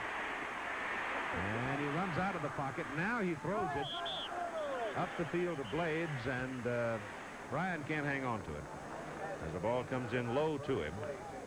And so it'll be 3rd down. Keith, as you were talking about Testaverde, of course, Miami having big quarterbacks. Kelly was big. He was from Pennsylvania. Testaverde is from New York. So and Kosar was from Ohio. And that's right. Kosar was from Cleveland, around Cleveland. But what happens is a team that has a history of throwing the ball and having success, the quarterbacks migrate to that school where they are assured of having a chance to use their talents. It's 3rd down and about 25, and they run this one, sending Darrell Oliver out into the open, and Oliver runs the ball up to the 35-yard line. The clock is ticking away, and time will run out now, and the first half is history, with the Hurricanes of Miami leading the Sooners of Oklahoma at halftime by a score of 14-7. And Tim Brandt now with Coach Jimmy Johnson, and here they are. Jimmy, the first question, you have to be pleased, or a statement really, you have to be pleased with your offensive line. They've kept the pressure off Testaverde. That, of course, I think was a question mark coming in, was their youth. Well, I'm pleased with the way the young guys, we don't have a senior starting on offense, and the young guys have really played well this first half, and we expected to move the football. The thing that concerns me is we have worked so hard all week long trying to stop the wishbone, and now they come out throwing the football, and so it really gave us some problems defensively. With Aikman out of the ball game, he will not return this afternoon. And Holloway, of course, in his first college game, do you put more pressure on him? Do you try to confuse him? How do you handle that? Well, Holloway's a jitterbug, and besides that, he throws the ball extremely well, and so I don't know that we're going to change much of our game plan defensively. We're still going to stay with what we've been doing because we've been trying to pressure Aikman anyway, so we're going to pressure him. Jimmy, as many times as you all have put the ball on the ground and turned it over earlier in the year, you've got to be pleased. They've held on nicely. I think our guys have been really intent. You know, everybody was concerned that this was such a big ball game, but, you know, really we play so many big ball games. It's about every other week with our schedule, and so, you know, it's no big thing for us to come in here to, you know, Oklahoma Field and play against these guys. We play a lot of big ball games. Well, Keith said the championship you all play for is the big one. Thank you very much, Jimmy. Good luck in the second half. So that's our halftime score. Miami leads 14-7. Do what the kid can do. Now, a lot of predetermined stuff. The kid's doing a good job so far. I'm proud of him, but you know, we're a little short right now. Barry, I've got to ask you, how do you get more pressure on their quarterback? Well, it's tough. He scrambles so well. We knew that we're fighting our guts out to try to get to him, but the guy can move around. We knew that he was going to be a problem in that regard. So, you know, 10 out of 16 isn't bad. You know, the first half is even except for one play. Good luck the second half. Thank you. Okay, let's go back upstairs to you, Keith. All right, thank you. Oklahoma gets the ball for the kickoff, and it's not unusual for this Oklahoma team to come out to start a half when they're trailing like their britches are on fire. They really come out snorting, and I would not be surprised to see them try in this very first possession, really try to stick it in the end zone and get even. Keith, the first possession, most coaches feel is the most important of the second half. The kick is in the air. And this will be returned from the goal line by Patrick Collins. And Collins gives them good field position up close to the 25-yard line. Here are the people that have to defend now for Miami. McVay's 230 pounds at end. Jones 270 at tackle. Big Jerome Brown, he's a load, 265. And Dan Stubbs, the other end at 240. The linebackers are Winston Moss, 6'3" and 230. George Myra Jr., 6 feet, 225. And Bruce Fleming, 6'2" and 230. And here's the Oklahoma offense coming to the line now with Jameel Holloway in there at quarterback, replacing Troy Aikman out with a broken ankle. Carr, Perry, and Stell open behind him, and this is Stell with the ball and caught well back of the line of scrimmage by Selwyn Brown. David Ellis is the left cornerback, 5'11", 170 for Miami. Darrell Fullington at the other corner, 6'2", 190. Selwyn Brown, who just made that play, 5'11" and 190, and Benny Blade, 6 feet and 205. And the ball is placed back near the 16-yard line. Stell is not having a good day. Damon has got people on him every time he gets his hands on it. He's run twice and he's lost 12 yards. Second down and close to 20 as Holloway sets up the throw, goes deep down the middle for Shepard. He's got it. And a first down at the Miami 39-yard line. And a penalty flag waiting back upfield. Keith, that was as pretty a throw any freshman has ever passed in his life. He hit Shepard right on the numbers. Oklahoma is holding. Oh, that's a tough break. But Holloway showed his confidence. He displayed his ability to hit the deep pass. That will wake the Miami defense up. Even though the play is called back, it gives it a different perspective, a different outlook for the Miami defensive team for this young freshman, Jameel Holiday. What? Yeah. Holloway at quarterback, Perry, Stell, Carr, and Shepard, the wide man. In the offensive alignment for Oklahoma, Jackson, Hudson, Pope, Simpson, Phillips, and Johnson along the front. Second down. John McClintock is the referee, a veteran Big 8 crew. And that rain of booze will not worry John at all. Ball is at the 8-yard line, second down. They've got to go near the 35 to get a first down, and that'll be good up to about the 16 as Holloway carried it. He's 5'11", 175, a freshman from Carson, California. His best attributes is speed, quickness. If he was a wishbone quarterback, an option quarterback in high school, he's had good coaching, coming from an outstanding school. Guarantee you he's had good coaching. Well trained. Old Chris coaches him well. Chris Ferragamo. Ball at the 15. They need 20. There goes Holloway again. And he's out to the 30. That'll bring up fourth down and about 5. 2 quarterback draws, safe, get some yardage instead of having to kick the ball from the own 15-yard line. They've got it up with a wind to the back and should put Miami fairly deep into their own territory. Yeah, Winchester's a good one. He's averaging over 44 yards this year. 2 today have been into the wind, 38 and 31. Number 11, David Kintai, is back to receive the punt. David Kintai, the deep man for the Hurricanes.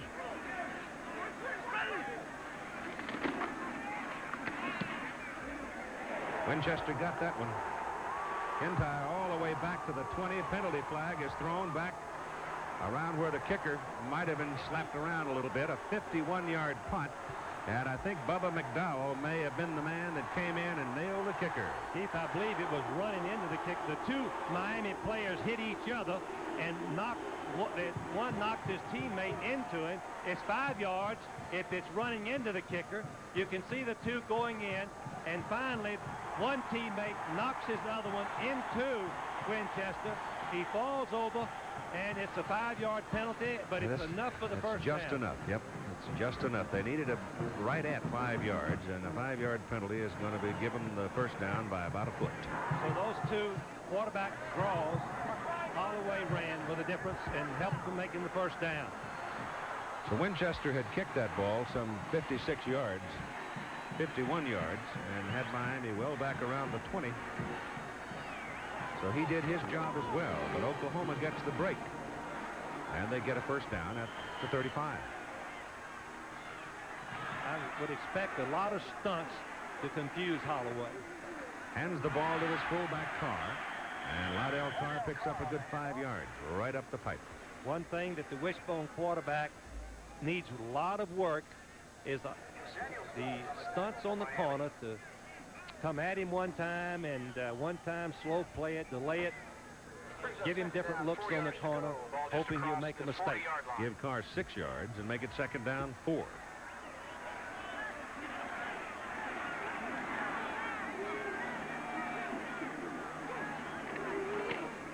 Flip it outside.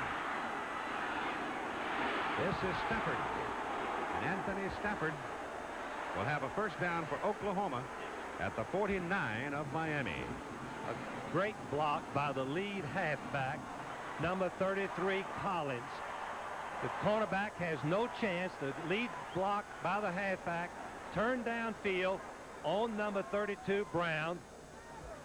Linebacker, I guess, Blades comes all the way from safety man to make the play. Stafford has carried 3 times and picked up 22 yards. Damon Snell comes in to replace him.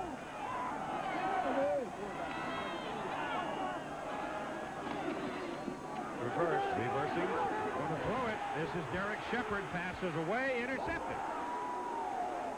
The pass is picked off by Benny Blades, who came from his free safety position and cut in front of Keith Jackson and plucked it.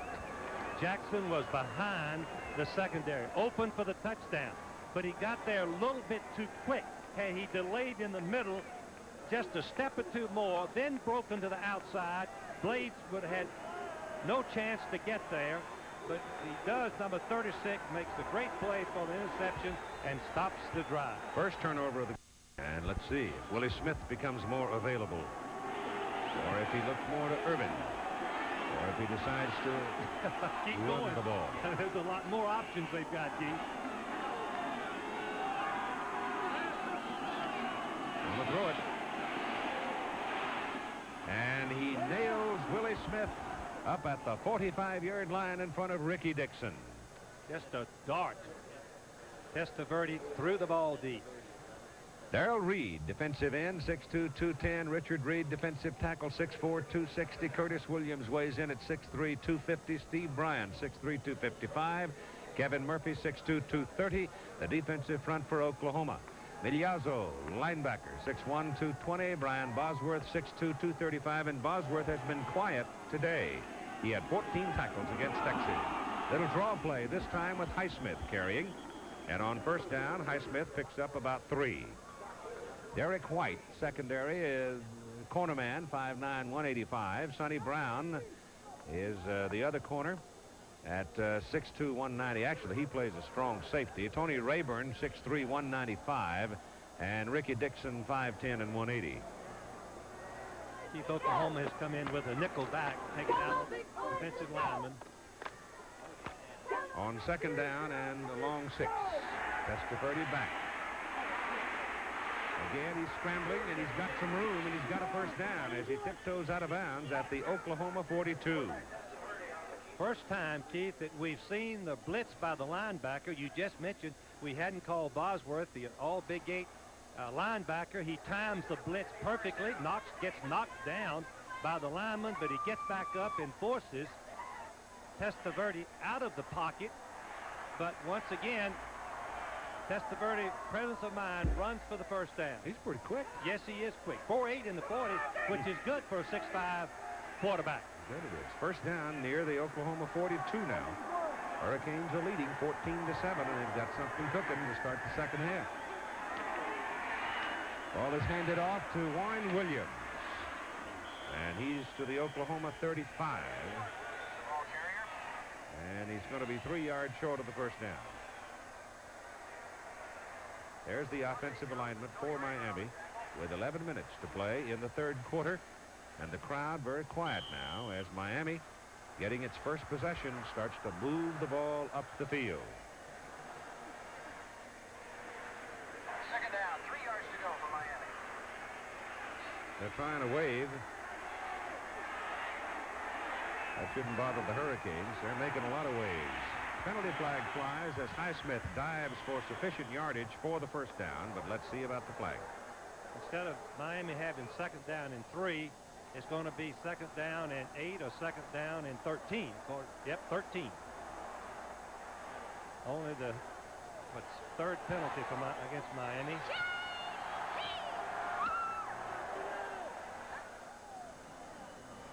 Puts Miami right back into the passing situation, but that doesn't bother a team that can run or pass equally well.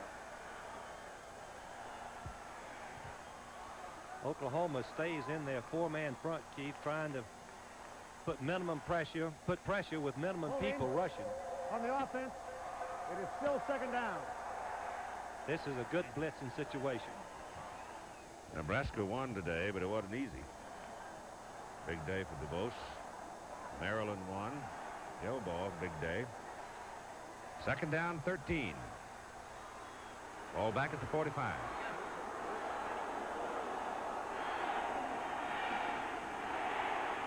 Dumps it off, throws the ball behind Highsmith, and a penalty flag is thrown here. Let's see what John McClintock, the referee, threw it.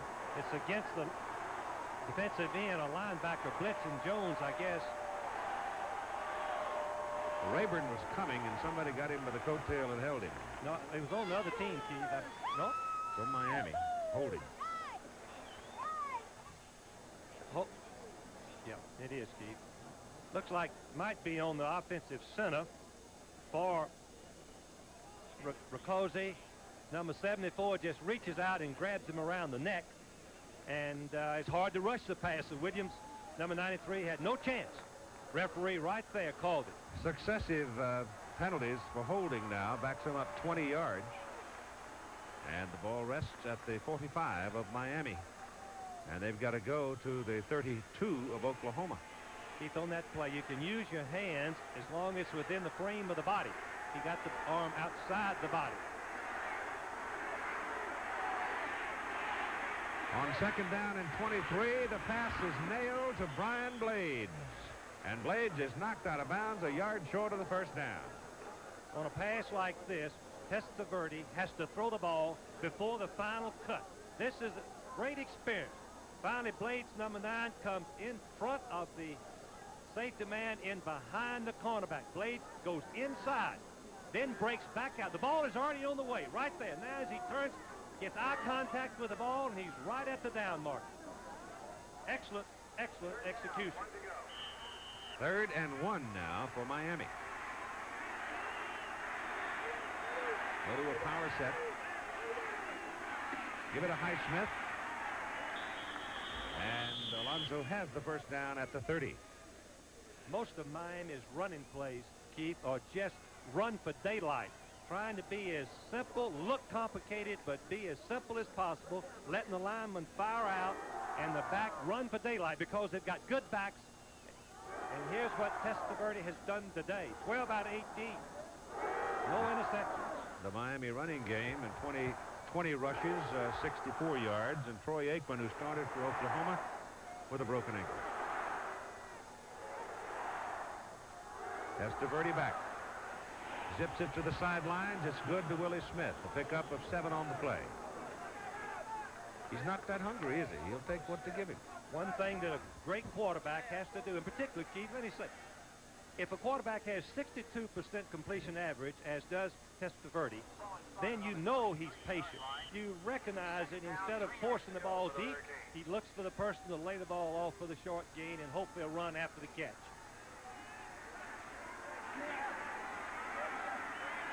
Second down, 3. Highsmith finds a hole on the corner and finally loses his balance and hits the out of bounds at the 5-yard line. It'll be first and goal to go Miami. Miami jumping out to a 7-0 lead on a 56-yard pass play. Oklahoma drove back 80 yards to tie it. Miami came back to lead 14-7 at halftime. Oklahoma's first possession of the second half. They were thwarted on a pass interception, and now Miami is trying to respond and drive it down. And if they do, they will overcome 2 holding penalties. Ball is handed off to Highsmith, and he gets down inside the 3 before Ricky Dixon leads the surge that pushes him back. It'll be second down and goal. 14-7, Miami leading. Keith, I think we should point out again that Oklahoma is the number one defense in the country against the run, against the total defense, and Miami mixing it up, keeping these great Oklahoma defenders off balance. It's hard to get set against a team like Miami that is talented both running and passing. They're the Sooner numbers on defense. Testaverde flips the ball out. Highsmith drops it. He was trying to get him out there on a screenplay action. He had 2 blockers in front of him, and an Oklahoma man sort of got between him and the quarterback, and he probably lost partial vision there, but he dropped the ball.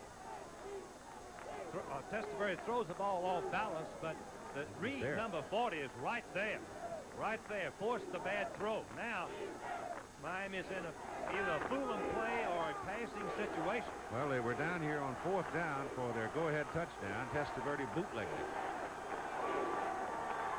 This time he'll just drop and zip one, and it's incomplete. Oh, Keith, he missed. Highsmith was wide open. Irvin was the man that he chose to throw to, but Highsmith was wide open. All out in the flat. Irvin goes inside, and there's nobody to cover Highsmith in the flat. But the timing was a little quick drop, and the ball is a little bit low. But I guess Irvin was open. He had thrown an accurate pass, but he could have just floated it out with tissue paper to Highsmith for the touchdown. Didn't see it. So they will settle for 3 if they can get it from 20 yards out of Greg Cox. Cox kicked from 40 earlier. It was wide left. Just like an extra point, Keith. Kintai fumbled the snap, but he still knocks it through, and there's a flag. I think somebody came in and whacked the kicker. They did, Keith. It's a 15-yard penalty. Half the distance to the goal. A personal penalty may give Miami a first down on the 1.5-yard line. And so Jimmy Johnson has got to decide whether he wants to take the 3 points. That may be an automatic first down. Most personal fouls are automatic first down. Rayburn was the man that committed the foul. John McClintock explaining it now. Miami's going to have a tough decision. I think. They declined it. They're not going to take the points off the board. Good rule. They will take the 3 points and make it a 17-7. Here's another look at the play. 35. Ball's fumbled, and here comes Rayburn. Rayburn comes in, and then he charges into the kicker with his headgear, hits him right in the face. 15 yards. 17-7 with 8:49 to go, 3rd quarter. And a first down? Well, it would have been a first 17-7. We're still discussing the decision by Jimmy Johnson to leave the 3 points on the board. And there is an old rule of thumb. It's sort of like playing the stock market. You take 10% profit and get out, right? And you just, some coaches, and just won't take points off the scoreboard. Well, Jimmy Johnson knows how effective the Oklahoma defense is on the goal line. He coached against them, watched them stop Nebraska and other teams from the 1-yard line. Maybe it's a good call. The penalty is assessed, however, in this instance, 15 yards, and on the kickoff. And so Oklahoma starts at the 20, and various switchers, a man who loves to run the I've ball. always had that philosophy that the winning, there's a great correlation between winning and rushing the football. And all the top rushers in college football for the last couple of decades, the Alabamas, the Michigans, Ohio States, the Oklahomas, Nebraskas, they're great rushing football teams, and they have great winning percentages. And he will not go away from it, even though his team is down by 10 points with 8:49 to go in the third quarter. Keith, on that last possession, Holloway came out through 3 passes and looked good.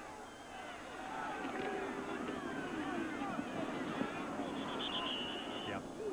21-yard line on that carry, and we've now clarified the call from it was a personal foul because he simply hit the kicker, and it would not have been a first down. The ruling on that McClintock made, the play was over, so it was a personal foul, dead ball foul, meaning that the play is over and you Right. Dead ball foul, they didn't have an option. Yes. Lydell Carr isn't going anywhere. In fact, he's going to lose a yard on that carry in the arms of Derwin Jones. So this Miami defensive front has been asserting itself all day. The games we'll have for you next Saturday, Penn State and West Virginia at State College. And I hope the weather holds. Nebraska and Colorado at Lincoln. Colorado was winning big today as they rolled over Iowa State. They're leading in the fourth quarter. The game is still alive. And the Penn State-West Virginia game will be seen in the eastern part of the country, east of the Mississippi, and the rest of the country west of the Mississippi sees Nebraska-Colorado. Mel Holloway fought behind the line of scrimmage. He's still fighting, but he's going to lose a chunk. Well, he's had it drummed into him, you know, don't throw the thing up for grabs and let somebody pick it off. So he kept it. He kept looking for somebody to help him out and kept giving up real estate. And now he's way back there inside the 10-yard line, and Mike Winchester comes to stand in the end zone to punt. He has the wind at his back. It's not a strong wind, it's tall, but it will help a little bit. Keith, on that last play, Miami, as Oklahoma only had 10 men, Miami rushed the freshman quarterback. That's a good decision. Coaches agree. Rushing in. Looks like they're going after Winchester, too. Whoa, they almost got it. And they force a short kick out of it as Kintai comes up and takes it. And he's a bit of a daredevil as he disdained the fair catch and took the abuse. And Miami has the ball at the Oklahoma 39. I know Barry Switzer does it. Kicking behind your goal line. Expect the blitz. Take 2 steps and get it off. And Winchester did it. Otherwise, if he'd slowed down at all, it would have been blocked. But Miami, after a 30-yard punt, has it at the Oklahoma 38, where they put it. And Testaverde hands it off to Bratton. And Mel Bratton picks up about 3 yards. Now Jim Lampley.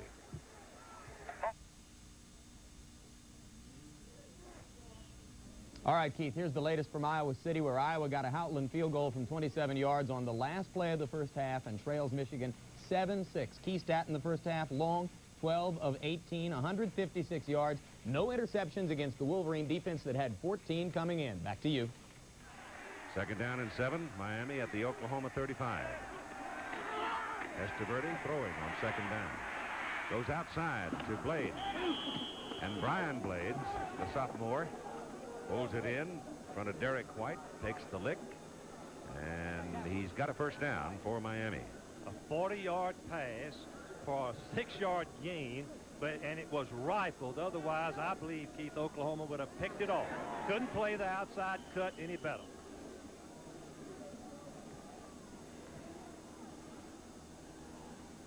Ball is just short of the 26. 17-7. Miami leading. 5:55 to go in the third quarter. Testaverde throws on first down. I'll rephrase that. He was trying to throw on first down. Well, the Oklahoma secondary covered the 2 receivers. A play-action pass, something that Miami has not done.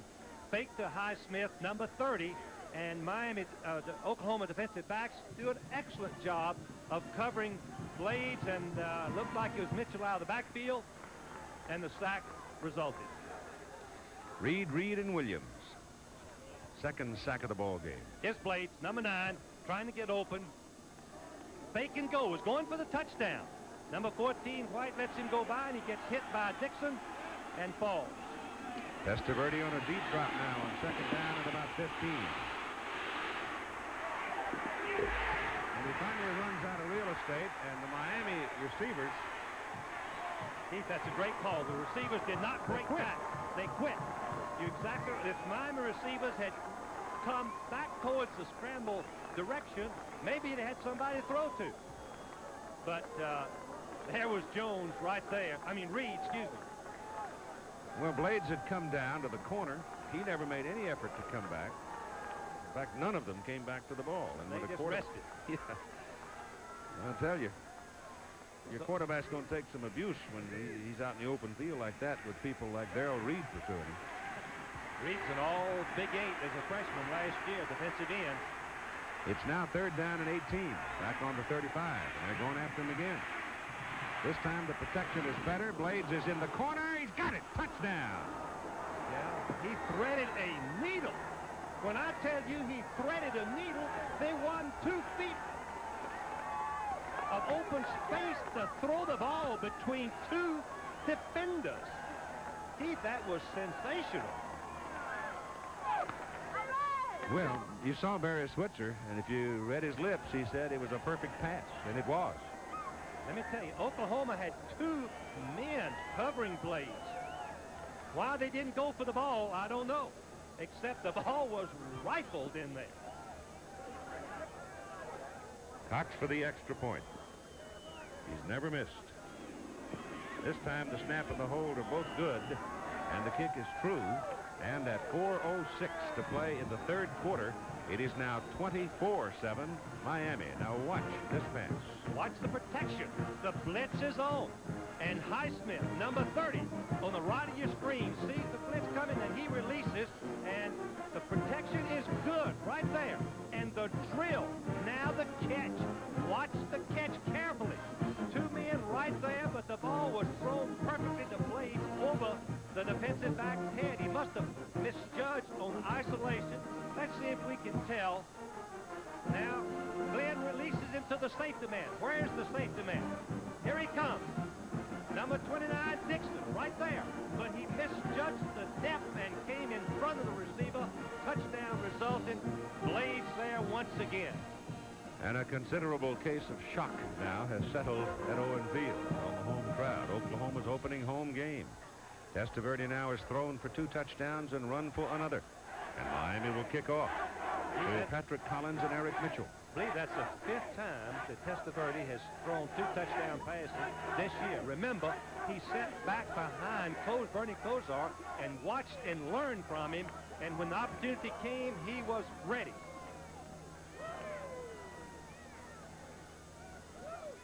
There's the scoring drive. And Oklahoma has lost its passing quarterback Troy Aikman to a broken ankle. And the kickoff into the end zone. It will be returned from the goal line by Patrick Collins. Collins stops, now tries to go around. He's got the speed, and he gets around the first man, but the second man nails him up on the 22, Randy Shannon. So Oklahoma will start first down at the 22. There's a score we've given you a few times. That's one of the games we'll be seeing next week, Penn State, West Virginia. 3:56 to go in the third quarter. Ohio State, and now Texas on the third field goal is going to head Arkansas 9-7 in the third quarter. And Georgia Tech is leading Auburn in the third quarter. Georgia was tied today by Vanderbilt, 13-13. Here comes Holloway. Jamil Holloway, the freshman quarterback, 2 yards as he decided to keep it. Miami had drifted a man defensively in between him and his pitch man, and Jerome Brown and Bruce Fleming combined for the play. Colorado is another team running the wishbone this year and doing very well with it. And Oregon State leading Washington at halftime. If that were to hold that way, that'd be the biggest upset in years. USC over Stanford.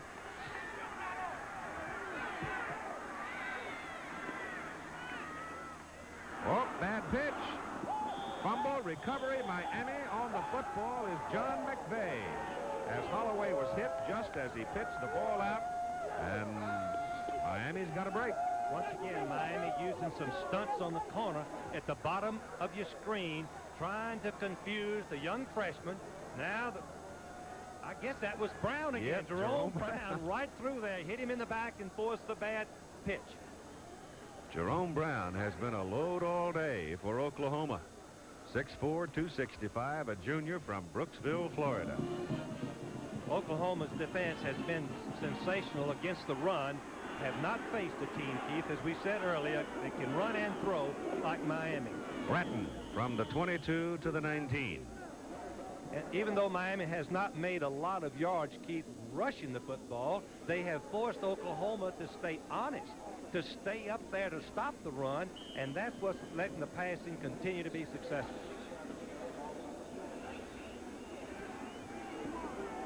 Now you've got Blades and Irvin wide. Second down and 7, Testaverde. Irvin, the ball is tipped. At the line of scrimmage, or just behind the line of scrimmage, linebacker Brian Bosworth reached up and nipped the ball. It lost its velocity, and it's a good thing for Oklahoma because Irvin was open. Once again, notice carefully that number 44, Bosworth, is going to get his hands up right there. That right palm knocks the ball down. As Keith, you can see Irvin coming in, would have been a touchdown, or at least a nice game. So it's 3rd and 7 from the 19 of Oklahoma. Blitz on, they pick it up. Testaverde shoots it, intended for Smith, and the ball is knocked away by Brian Bosworth. Most of the time we think of great linebackers predominantly good against the run. Bosworth has made 2 sensational plays against the pass. This one, he dives. He leaves his feet. Watch right here. He just goes right out and dives and knocks the ball out of the hands of the receiver at the last instant. Tremendous play. We didn't call his name much, in fact, not at all the first half, but he's been very obvious in the 3rd quarter. 36-yard field goal try by Greg Cox. And he got it. And it's 27-7 now, with 2 minutes and 34 seconds to play in the 3rd quarter. Miami has control. Nissan 300ZX Turbo. You know the car. But do you know what it's like to drive it?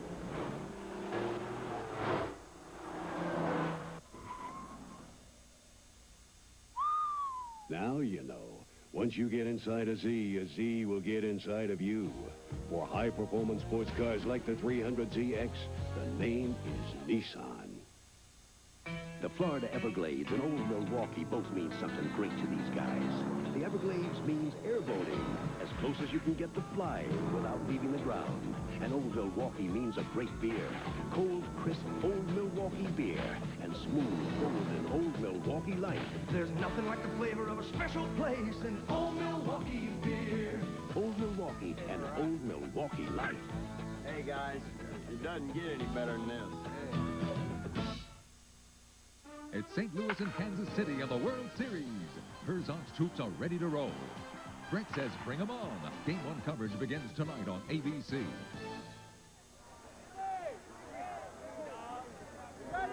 Well, if you've just joined us, I'm sure you're a little shocked to see that. A 20-point lead for the Miami Hurricanes with 2:34 to go in the 3rd quarter. The Oklahoma Sooners have not been able to do much in the 2nd half. They haven't done all that much in the whole ball game insofar as mounting in a kind of consistency in the offensive attack. Miami defense has just seemed to be getting better and better against the wishbone, in particular giving the young freshman quarterback playing for the injured Aikman some real problems. That's Collins drifting under it, a yard deep in the end zone. Patrick looking for a crack, and he almost found one. He got himself out across the 25 to the 26 with 2:29 to go in the 3rd quarter. And tonight, that's what we have for you. The World Series, Game 1. An all-Missouri showdown this year between the Royals and the Cardinals. The first time that's happened since back in 1944 when the Browns and the Cardinals played. Keith, you weren't born then, were you? I remember the Browns winning during the war. Kai Kyler was my big hero that year. He was the manager in Atlanta when I was growing up. Holloway, a little indecisive now as Miami is putting the pressure on him, and he'll pick up a couple of yards. Here's Jim. All right, here's what's happening in Fayetteville. Texas has gotten 2 Jeff Ward field goals in the third quarter and now leads the football game 12-7 over Arkansas. The kicking game has occasionally bedeviled Arkansas in recent years, and today kicker Greg Horn has missed 3 field goals for the Razorbacks. So right now it's Texas on top of 5th-rated Arkansas 12-7. Keith? It's rough times these days for highly ranked teams. This is Patrick Collins trying to get around the corner. And number 32, Selwyn Brown, was almost taken out of the play, but retained enough of his position to get a piece of him and kept him from really making the turn upfield. He did get to the 35, which leaves him a yard short of the first down. Great effort by Collins to sidestep the halfback and turn up the field to make something out of nothing, really, Keith. Miami defense had moved out the line beautifully. Looks like the Oklahoma backs might be swinging a little deeper now than they were early in the game. Could be forced by the defense.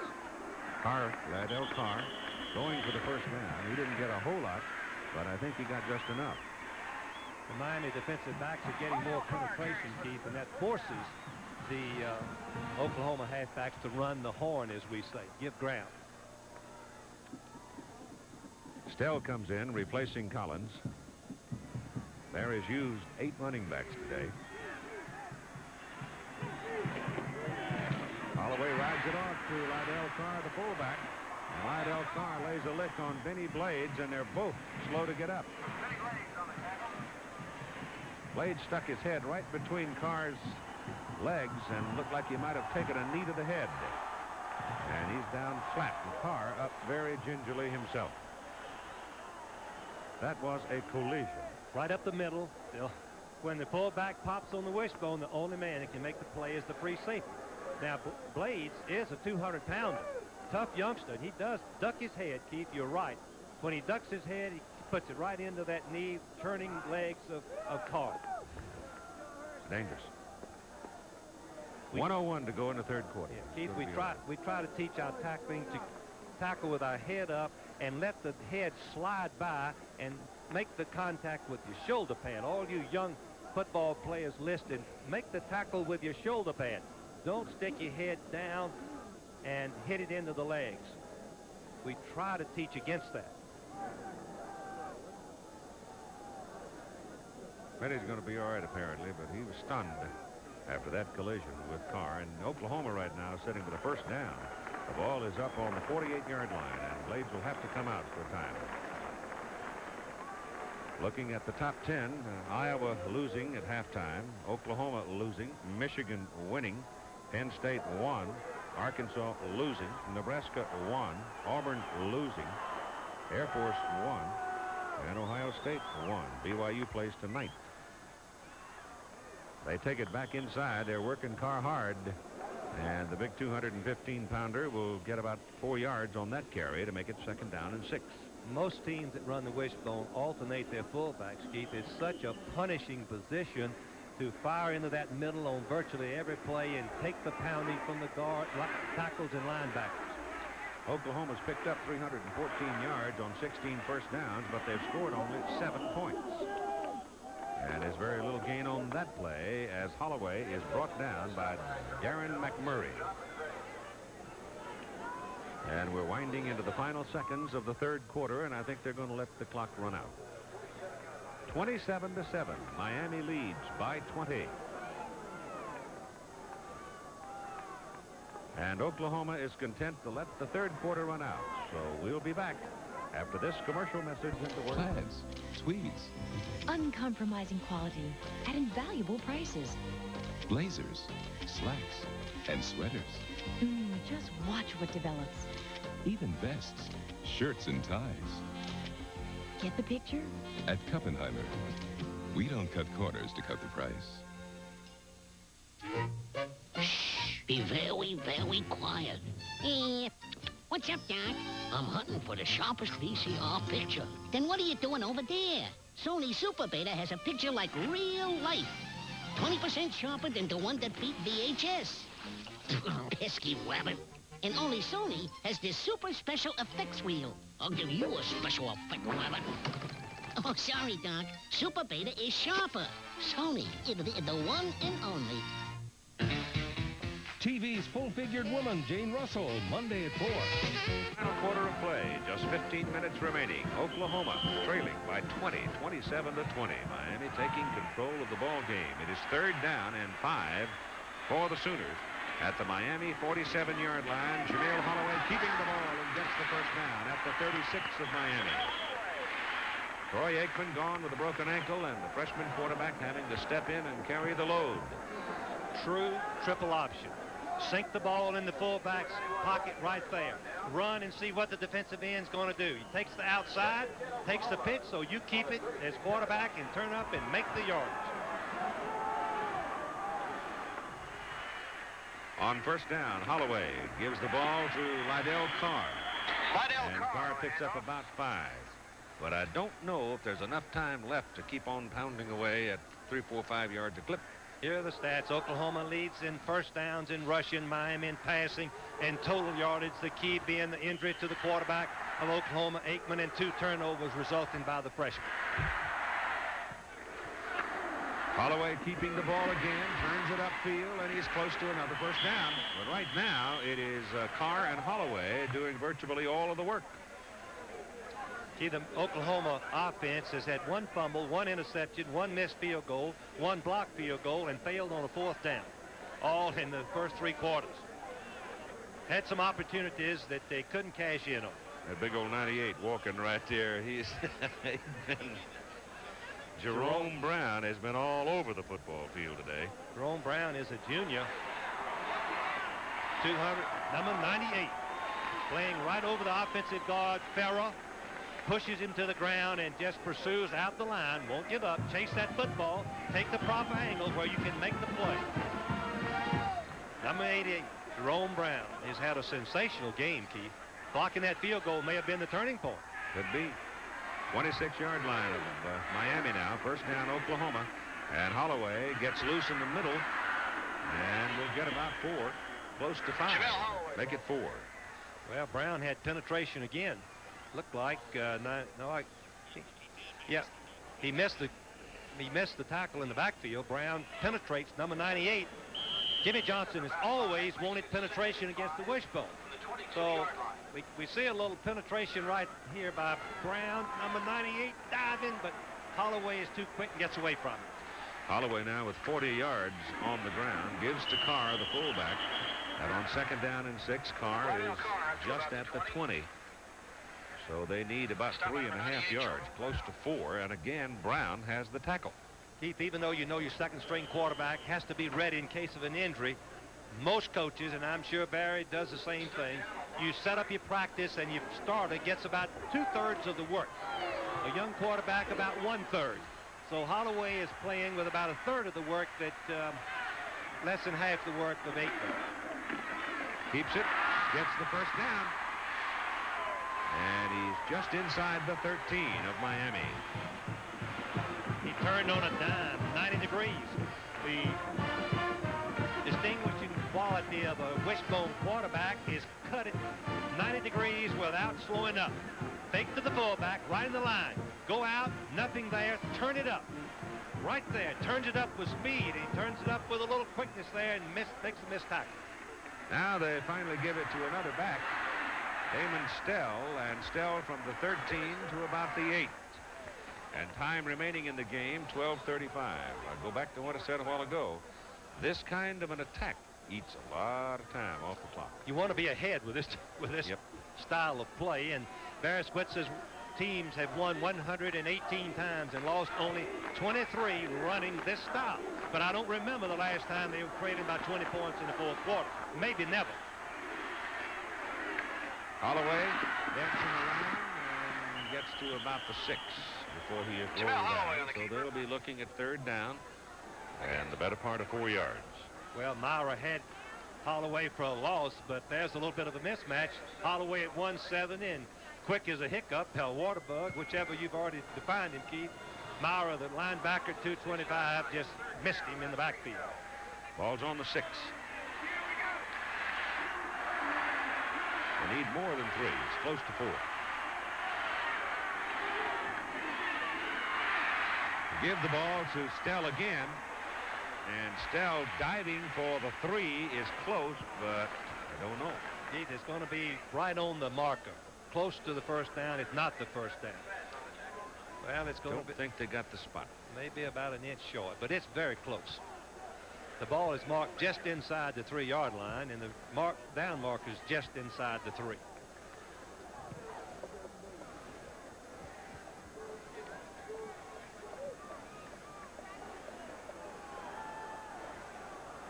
You're wrong. It's 4 inches. You were right. It was short. The spot, the advance forward progress was very close there. 9 different runners of total 204 yards for Oklahoma. They're looking now at 4th and about 4 inches.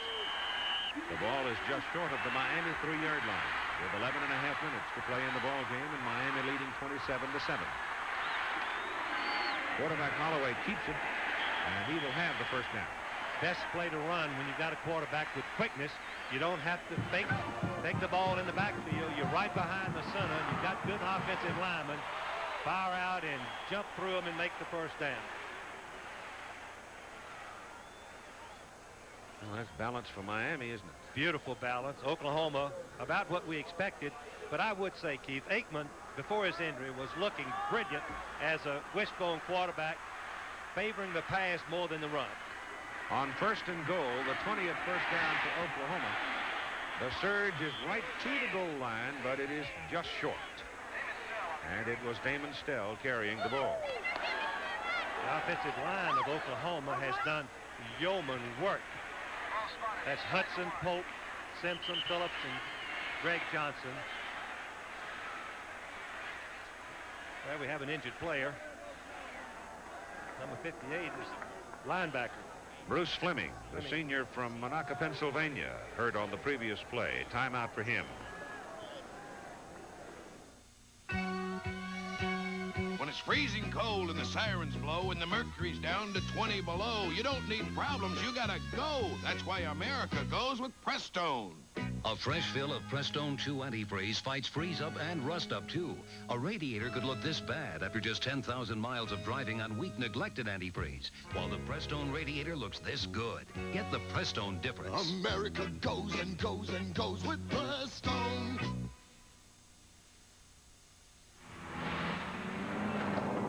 It's easy to build a tough truck. Real easy. All you gotta do is give it a 5-speed transmission, independent front suspension, steel-belted radials, welded double-wall bed, and a standard engine with power no other leading compact can beat. The hard part is doing it for a $59.99 sticker price. Only Nissan can do it. For a truck this tough, $59.99 is dirt cheap. The name is Nissan. Well, Bruce Fleming is still down and got trapped in the bottom of that melee around the goal line. And they've not been able to get him up as yet. 10:52 to play in the ball game. Oklahoma has had the football in this possession about 6 minutes and 40 seconds. And yet they have not stuck it in the end zone as yet. They're very close. Green Bay Packers will be the next to challenge the high-rolling Chicago Bears on our presentation of ABC's NFL Monday Night Football this coming Monday at 9 Eastern Time. The Oklahoma rushing in this ball game, Carr has 78 yards. Holloway has 51 yards, but Collins, Stafford, Perry, Aikman, Anderson, Maloney all have yardage to their totals, and Stell is about to get even with things. Damon is now -2. Keith, what this tells you, in Oklahoma playing this many running backs, they're all young. He hasn't been able to really judge which of the backs are going to come to the top and be the first teamers. So we're still waiting on the injured player. Let's spend a moment with Jim Lampley. All right, and more from Fayetteville, Arkansas, where Jeff Ward has now kicked his 5th field goal for Texas. It's 15-7 Longhorns with about 12 minutes to go. Ward now 5 for 5 in the game, and the 5 field goals are a school record. Remember, earlier today, Dale Klein of Nebraska kicked 7 to tie an NCAA record. And my question to Frank Broyles, particularly with all the artificial turf that college teams are playing on now, would you eliminate the kicking tee? Yes, Jim, I would eliminate the kicking tee, and I would move the goalposts back to their original size that we had them before 1958. I think that the field goal has become too dominant in football today, and make it where it's tough to kick it. I'm not sure what would happen to the sidewinders that we see today that in college so many of them might not be able to get the ball high enough, and we might see more straight ahead kickers, Jim. You can see Fleming now is coming off the field. They put the leg brace on him. That's why what they ran back to get. So there's another leg injury. Oklahoma lost its quarterback to a fractured ankle, and now Fleming is hobbling off the field. Oklahoma has only thrown one pass in the second half of play with Holloway at quarterback, and that was intercepted. Now it is second down and goal. Ball. Well, Keith, unless they unpile and he's across the goal line. But the officials had marked it just where he started, about 6 inches from the goal line. Oklahoma. Well, Miami's got too much heft. I mean, you got down there in the middle, you got Derwin Jones 270 and Jerome Brown 265. I mean, those are two big, strong people. One of Oklahoma's favorite scoring plays is the double isolation, turn handed to the halfback, and the other fullback and the other halfback and the fullback leading blockers, and halfback jump over the line. That's what Tillman used to do. Of course, at the same time, when you consider that Oklahoma's offensive front runs from tackle to tackle 280, 265, 265, 275, and 305, you say, well, shoot, they ought to walk through a wall.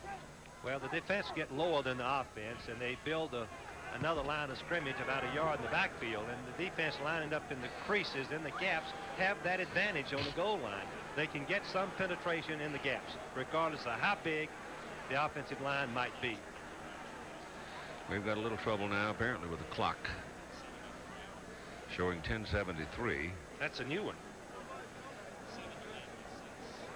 So while we try to straighten that out, let's check on more scores with Jim. Grant Field Lightning by Bo Jackson. He has just gone 76 yards for the Auburn touchdown that has finally given them the lead against Georgia Tech, 17-14. Bo now over 200 yards in the game. So in the Heisman Trophy race at this moment, you have Chuck Long in a struggle against Michigan, but playing well in Iowa City. Bo Jackson coming through with the big play in Atlanta. Back to you, Keith. And we're still trying to fix the clock. Speaking of Bo Jackson, Keith, I don't think we've seen in our time a runner with as much ability, both power and speed. He weighs about 225, and he runs like a 160-pounder. And he can run over you or outrun you, just according to whatever the situation dictates. Colorado winning big today, the best start they've had in a long time. Iowa State helped them some with 7 turnovers. Well, I'm going to ask you a question now, and you've known Barry Switzer almost all of his life. He's got Patrick Collins in that backfield, who is a great leaper.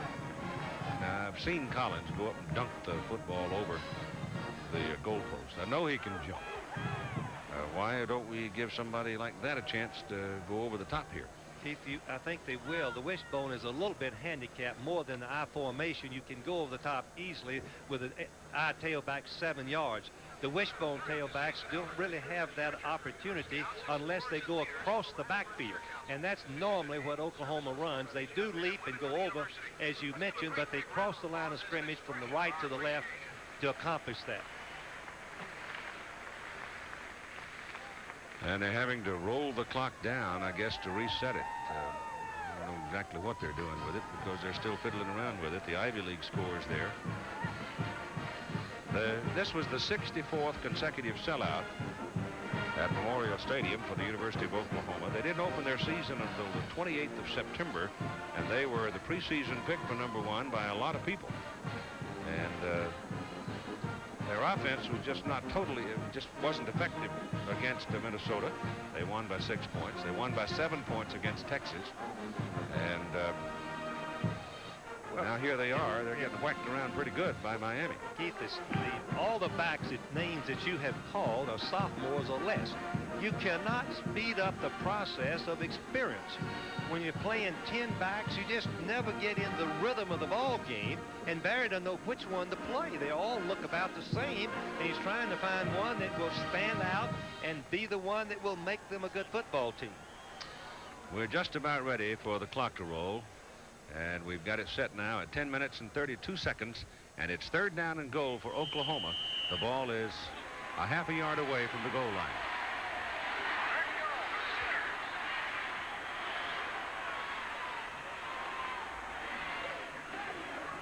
He gives the ball to Lydell Carr, and Carr, touchdown.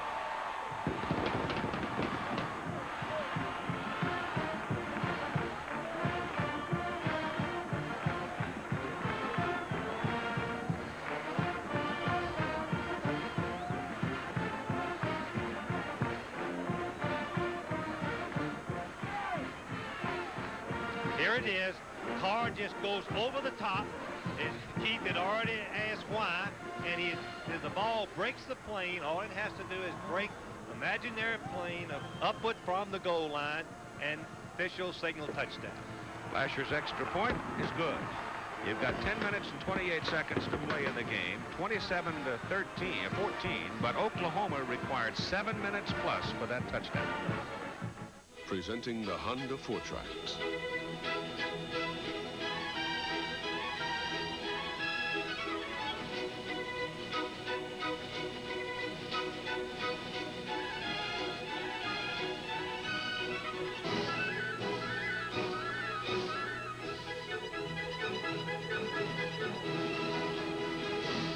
Fortrax, only from Honda. Patience. That's what struck me the most learning about Coors beer. From the malting to the brewing, aging, the whole process. They never hurry. It takes about twice as long to make Coors as it does any other major beer. Yeah, they do take their time. But you can taste the difference right here. A beer that's a little less heavy, never bitter, but with all the spirit and patience of a great beer. Coors is the one. The teams await the World Series of 1985. It's the St. Louis Cardinals and the Kansas City Royals. Game 1 coverage begins tonight on ABC Sports. The Miami Hurricanes are anticipating onside kick here from Oklahoma. They've got backs, receivers, and defensive backs up along the receiving line for the Oklahoma kickoff. Todd Thompson will kick it for Oklahoma. Harriman and Kintai are deep for Miami, and Thompson kicks it away. Well, that'll probably hinder somewhat. He just let that thing die down in the end zone. Because when you got all those backs and receivers and everybody like that up there, you can't expect a whole lot of blocking to get you back upfield. All right, Tim Brent. Keith, we're on the Miami sideline where they have just finished working with Bruce Fleming. It is a sprained left knee. He is extremely dejected right now and upset because of the injury itself. He's being consoled here by the priests on the sidelines of Miami, but it is a sprained knee. They will not know the extent or the damage of that knee until it is examined further after the game, but right now they say it is a sprained knee. He will not be back the rest of the afternoon. All right, 10:28 to play in the game, 27-14. Miami leads Oklahoma. Testaverde on the snap from the 20 gives to Alonzo Highsmith, and Highsmith is dragged down for a 2-yard loss. Kevin Murphy, I believe. Yep. Goodness, Keith, what a play. He took on the blocker, and just the block didn't faze him. He goes right out and makes the play for a loss, something that Oklahoma needed right now. Some enthusiasm, some momentum to try to stop this Miami offense. Might force Testaverde into throwing the ball, and I would think that's probably the last thing he wants to do at this point. But he's going to throw it, Keith. They've got confidence. Don't worry about that. They may not want to, but they will. Here's the blitz. That's Oliver. Darrell Oliver gets to the 19, and it's 3rd and 11. Now Jimmy Johnson, the head coaches dictate the run-pass ratio of a football team. The coach up in the press box calls the plays, Keith, but the head coach dictates how many we're going to throw. In this situation, what are we going to throw? So Jimmy's got it on his shoulders to call. Arkansas has scored, but missed a two-point conversion and trail now by 2 as David Kintai is in at flanker for Miami on 3rd down 11. And Testaverde to throw it. And zips it. And he hits Kintai on the money. And his second effort, the initial contact was short of the first down, but Kintai slipped away from Sonny Brown and gets the first down. Kintai is going to go out in the flat. Brown plays it beautifully, reacts on the throw, but Kintai escapes. He just catches the ball in enough time to gain his balance and then twists for the first down. And the ball is out at the 32. And there's the time remaining, and that got Miami off the hook. They lead 27-14. End of ball to Highsmith. And he's buried right at the line of scrimmage. Curtis Williams, the nose tackle, the first man to get him. One thing, Keith, about this style of play, here's what the Hurricanes have done against the #1 defense. You can see the longest plays and drives and so forth against the #1 defense. Most yards passing. But this style of play, Keith, doesn't give the opposing defense time to get the emotion. 2nd and 10. Bosworth showed blitz, but the long count stopped him, but the Oklahoma defense rises up to get Mel Bratton right at the line of scrimmage, and Melvin goes down. So it's 7:50 now. It is 3rd and 10. When you stop the opposing team like Oklahoma has done twice on 1st and 2nd down, and then the quarterback with a rifle arm, excellent receivers, good protection, throws for the first down, Keith, it's demoralizing. It's hard to get that momentum going for you against this style of offense. They're anticipating pass, obviously, on 3rd and 10. Nichols defense. 4-man rush. Linebackers drop. Testaverde's pass away. Smith has it. And Smith is knocked down by Brian Bosworth short of the first down. Bosworth went high. Smith almost got loose underneath. Tight end Smith caught 66 passes. Last year he had 12 against Maryland, 11 against Florida. Kind of like a running back. After he catches the ball, he's just about as effective making yardage as running backs, but not with the All-American Bosworth thing. He's caught 6 today. Nichols is in to punt now. And Derek Shepard is deep for Oklahoma, standing back just inside his 20. Good punt. 18-yard line, Shepard.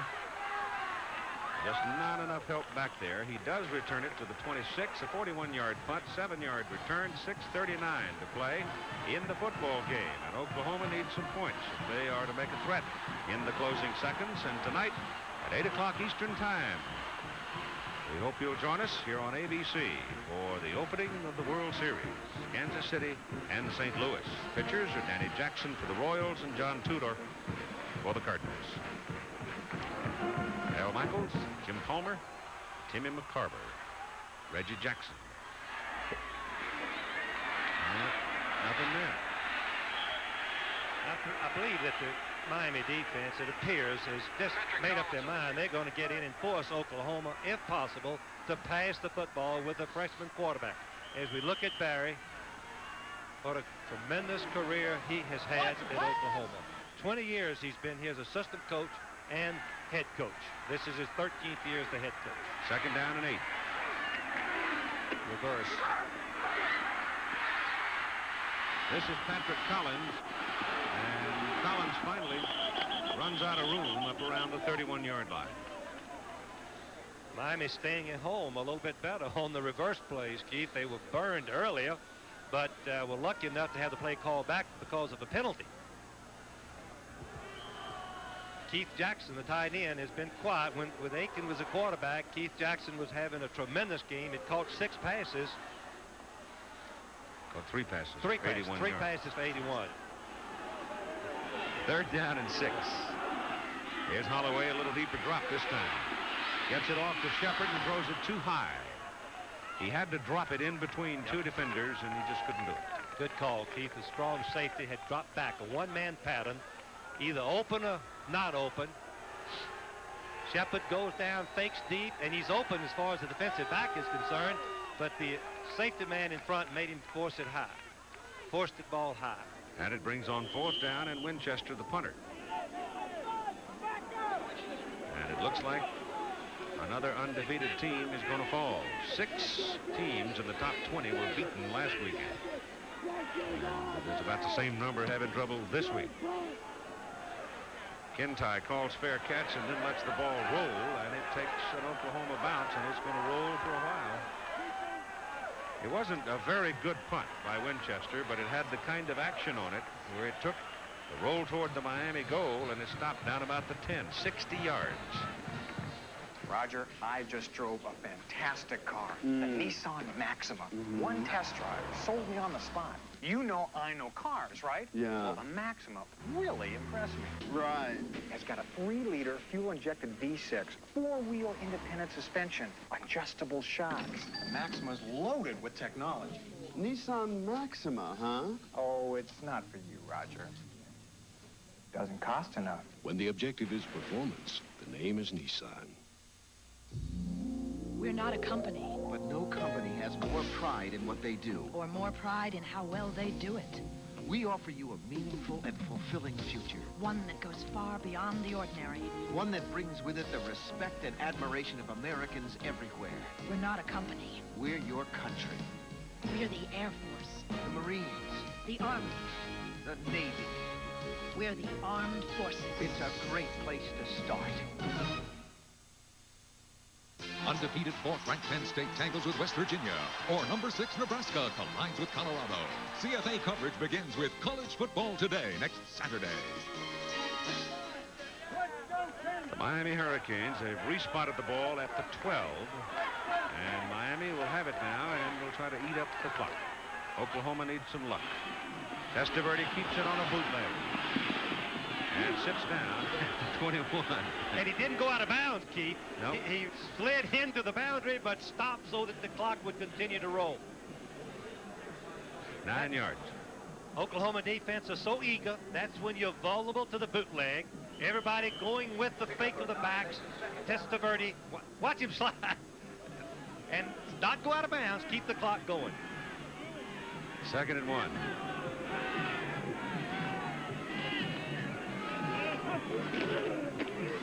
Williams has the first down as he gets to the 26. 4:34 to play. Here's Jim. All right, the #1 team has taken the lead in Iowa City. A field goal by Houtland from 36 yards out has given the Hawkeyes a 9-7 lead over Michigan. Long is 8 of 11 in the second half. He has thrown an interception, but has the Iowa offense under control. However, Jamie Morris just broke a big run for Michigan, and they are nearing field goal territory. There are still about 10 minutes to go in the game. Now let's take you back to Keith Jackson, where the upset continues in Norman. First down Miami at the 26. Both teams 3 timeouts. Time is so precious now for the Oklahomans. And Mel Bratton is tripped up by number 93, Curtis Williams, who fought his way from the nose guard position to bring him down. Miami will have Louisville at home next. Then they get another test on the road where they have to go to Tallahassee and play Florida State on the 2nd of November. The state of Florida has got some good football teams, Keith. Florida State, outstanding team so far. Lost 1 game, I guess, and Miami lost 1, and Florida none with a tie. Oklahoma has Iowa State next in conference play. Of course, they very much, even if they lose today, remain a part of the Big 8 chase. And the pass is dumped by Testaverde. He sort of threw a knuckleball out there. He didn't, I don't think, have control of the ball, so he tried to push it out to Melvin Bratton, and it didn't work. Keith, I think Testaverde was throwing the ball out of bounds where it could not be intercepted because Oklahoma had covered all 3 of the receivers on that side of the field. There's the score. The key to this game so far has been the fact that the 4-man rush Oklahoma was depending on has not pressured Testaverde enough. And plus the fact that Oklahoma quarterback, who was looking sensational, broke his ankle in the 2nd quarter. 3rd down to about 11 for Miami.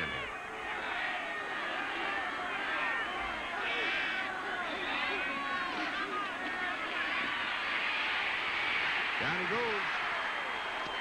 Fourth sack of the ball game. Kevin Murphy made two big defensive plays here in the last couple of minutes. Kevin Murphy made 144 tackles in 1983, most by down lineman ever at Oklahoma. And you can see how active he is, how quick, how tough. Barry Switzer told me he plays with in a bad attitude, mad attitude all the time. Oklahoma is taking the timeout, Keith. And it stops the clock at 3:15 to play in the game. 27-14, Miami. And this Miami ball club is going to jump up in the rankings, and they should. It's a pretty good football team. They were right in that game in the opener with Florida. Kerwin Bell threw 4 touchdown passes in the ball game, but it was close into very late into the ball game. Return. The Miami defense against Florida, Keith, allowed them only 53 yards rushing. Penn State, West Virginia for the eastern part of the country next week, east of the Mississippi, and Nebraska, Colorado, west of the Mississippi. Penn State winning today by 4 at Syracuse, and West Virginia winning at home over BC. Nebraska beat Missouri by 8, and Colorado rolled against Iowa State. I think Colorado may be the biggest turnaround that we've seen in college football in many, many years. Derek Shepard is deep now as Feagles comes in to punt. End over end. Shepard fields it, has 2 blocks, and returns it inside the 40. 35-yard punt and a 14-yard return. And Derek Shepard that time just made up his mind, I'm going that way. Boom, and away he went. That's the way to return the punt, Keith, when you're in this late stage of the ball game. Turn it up, find your crack, and just hope you can split the defenders and make the long run. Man down for Miami. They've already lost Fleming to a twisted knee. And you've got 3:06 to play in the football game. It's first down Oklahoma at the Miami 38. Well, if they were to hit one quick here, they would still be in the hunt. Who says you can't have it all? Who says you can't love your work and leave it too? Who says you can't taste it all without it telling on you? Michelob Light. Oh, yes, you can. Michelob Light. Oh, yes, you can. Michelob Light. Super premium taste in a less filling beer. Michelob Light. Oh, yes, you can. Have it all. Take a look. Sears store-wide 2-day sale. And save on this Craftsman 3/8-inch variable speed reversible drill. Half price, $19.99. Gear up for winter. Save 50% on this Prestone antifreeze offer. Sears wiper blades or refills. Half price, $1.49. So take a look. Savings throughout the store. Now, during Sears 2-day sale. There's more for your life at Sears. Brian Smith was the injured Miami player, got up, trotted off the field. Seems all right. First down as Holloway drops straight back, as all day. Goes down the middle with it. The ball is bobbled around, and Jackson can't pull it in. Threw it pretty hard for such a short pass. He had 2 people deep, but they were taken away from him by the Miami secondary. The theory of that particular pattern was to hit Jackson underneath, Jackson having 4.6 speed, and hope that he could outrun going against the grain and make a big gain out of it. Just didn't work. As I said a while ago, time now is so precious for Oklahoma. Trailing by 13 points. 2nd and 10. Holloway up the middle. What a play, Keith. He gets to the 31-yard line, which leaves him 3 yards short of the first down. Oklahoma is going without the huddle.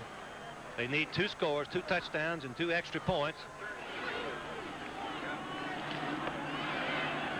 The pass is thrown and dropped by Damon Stell. The pass was thrown low and thrown again very hard by Holloway on a short pattern.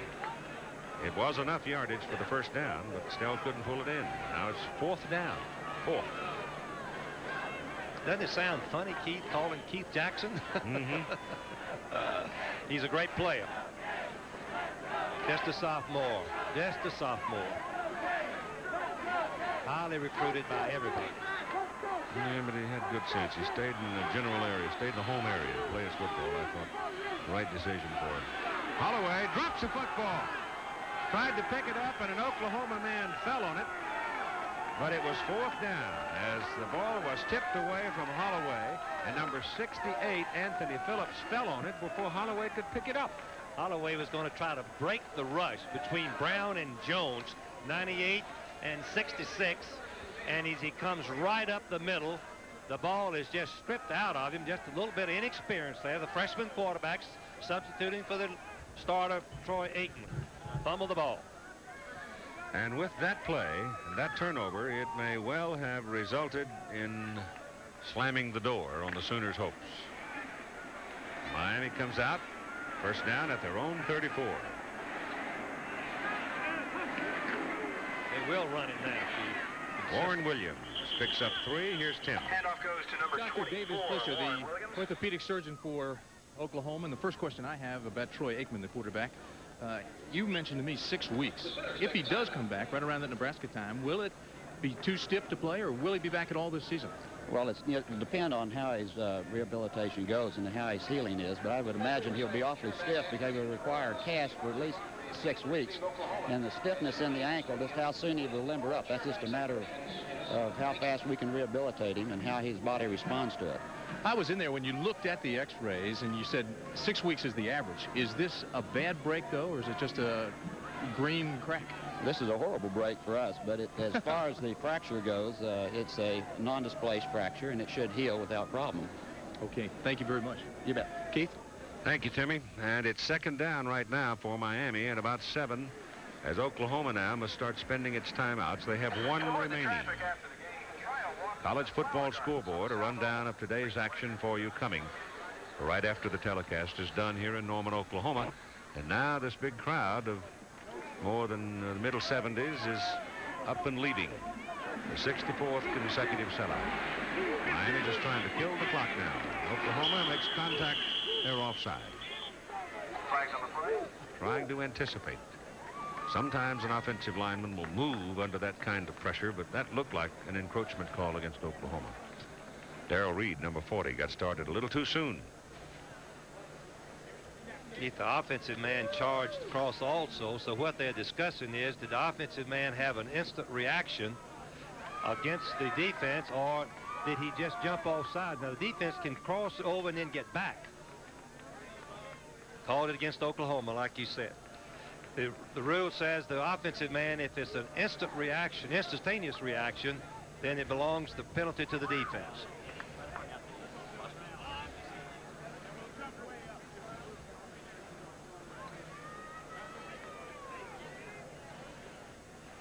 That helped. We had a Miami. dead ball encroachment penalty on the defense.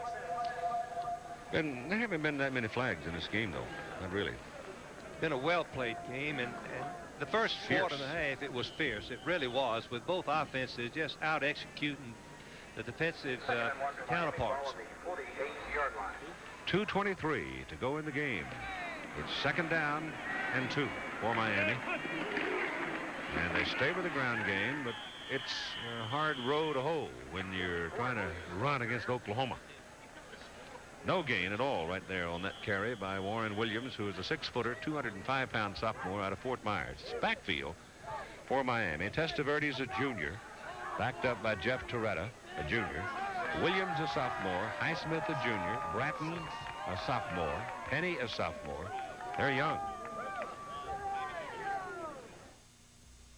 It's a small company. In fact, you're looking at the entire staff. But to the client, they looked as professional as the biggest competitors. Maybe that's because Team Xerox studied their documents and came up with a solution, including a Xerox memory writer for perfect letters and a new desktop Marathon copier, which gave them big features at a small price. At 9 a.m., they presented their case. By 4 p.m., they got one with a note saying, "Please thank your staff for such great work," which happily they did. We got it! We got it!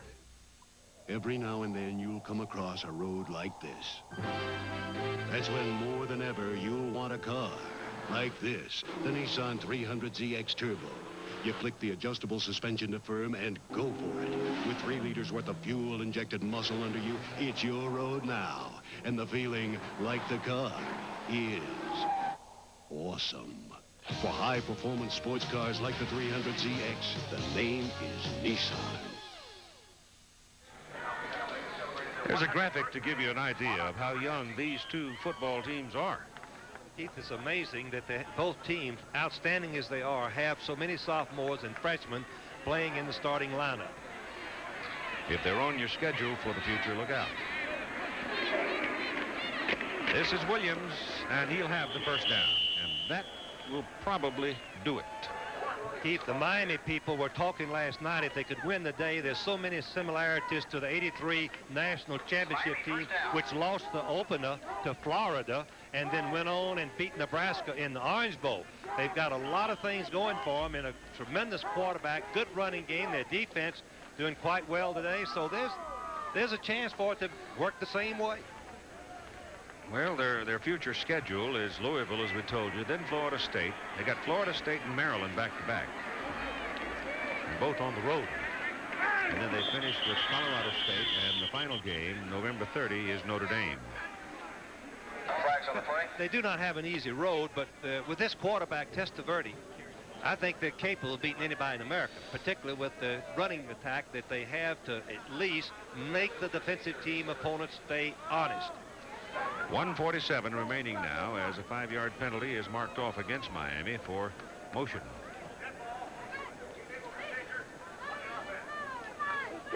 So it'll be first down and 15 for the Hurricanes.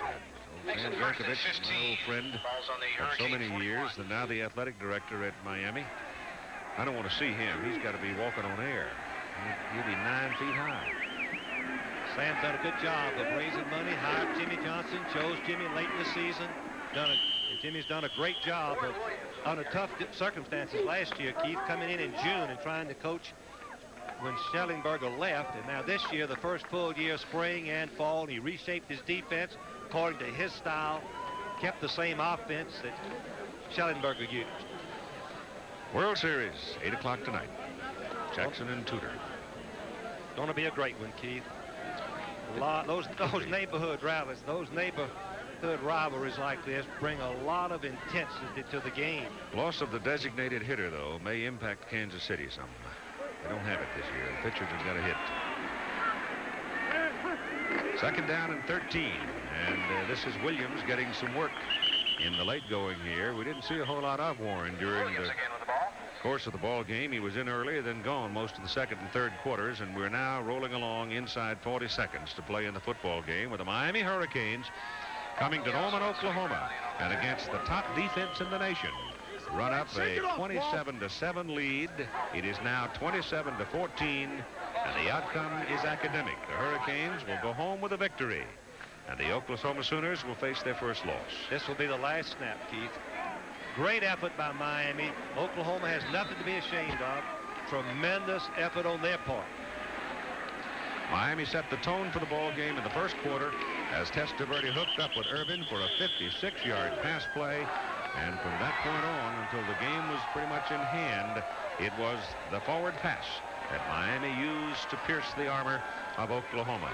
And they win it by a final score of 27-14 on the road. When the big U flows, America goes. Hey, that truck runs, a Fisher & Son doesn't. Only gets the big Q. Quaker State. Well, you can depend on number one. Fuel pop, they start with Pennsylvania grade crude. Nothing like Quaker State. It's a one-of-a-kind formula. Stable viscosity, keeps the oil flowing, protecting, no matter what. No substitute for quality. I got two great partners. Quaker State. The big Q stands for quality. Always has, always will. There's a style in your life no one could ever deny. You're on your way to the top, and along the way you've always known just who you are. Where you're going, you've always known it. Where you're going, it's Michelob. Where you're going, it's exceptionally smooth Michelob. Where you're going, it's Michelob. Well, the story has been told for this Saturday in Norman, Oklahoma. Keith Jackson, Frank Broyles, and Tim Brandt. The executive producer of ABC Sports is Roone Arledge. Coverage of today's game produced by Chuck Howard. Directed by Andy Sedaris. Our technical director, Jeff Suarez. Associate director, Jack Graham. Dave Burnson, our stats, and Todd Barry. Do you feel that it would upset your rhythm to be paid a visit in the middle of the count? Depends if it was Weaver or Bamberger. Down goes Porter. Great line. Still 2-1 Cardinals after 6.5.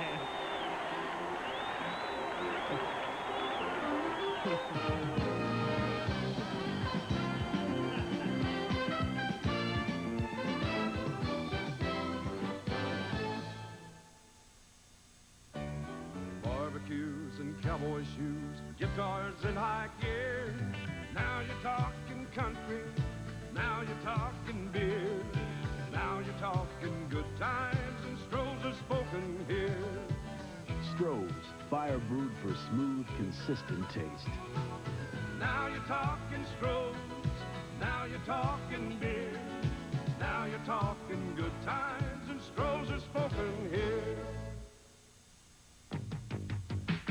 Lots of hustle, that's our repeat. That's why he's eating what the big boys eat. Loved his Wheaties since he was small. Now dig in, big boy, have a ball. Classic hit of crunchy wheat. Pure and simple, not too sweet. Dive right into those Wheaties feet. Now go tell your mama what the big boys eat. The following message is furnished by Major League Baseball in cooperation with the Players Association. Hi, I'm Willie Wilson, and I want to tell you something important, and it's about drugs. I don't want you young people to make the same mistakes I made. Drug use can start very innocently, and before you know it, you're in over your heads. Once you're involved in drugs, you don't realize how many people you're going to hurt. Any friend who offers you drugs is really not a true friend. Remember, make the right choice. Say no to drugs. Baseball cares about you and your family.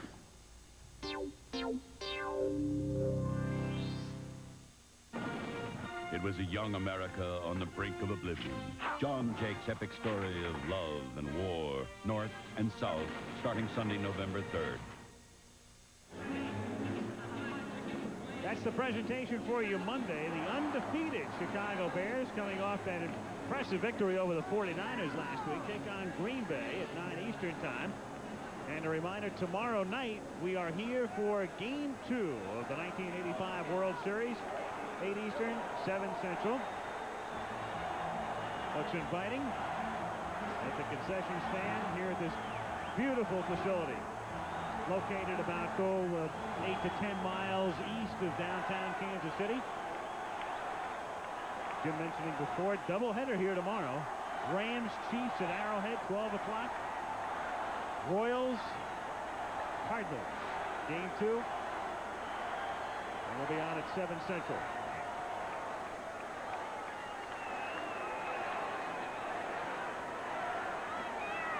So Tudor goes to work on Motley, who has singled and flied to right. Motley, Balboni, and Biancalana. Just outside, ball 1. Motley sort of squat and compactly built but powerful. Reminds me a lot of Jim Wynn.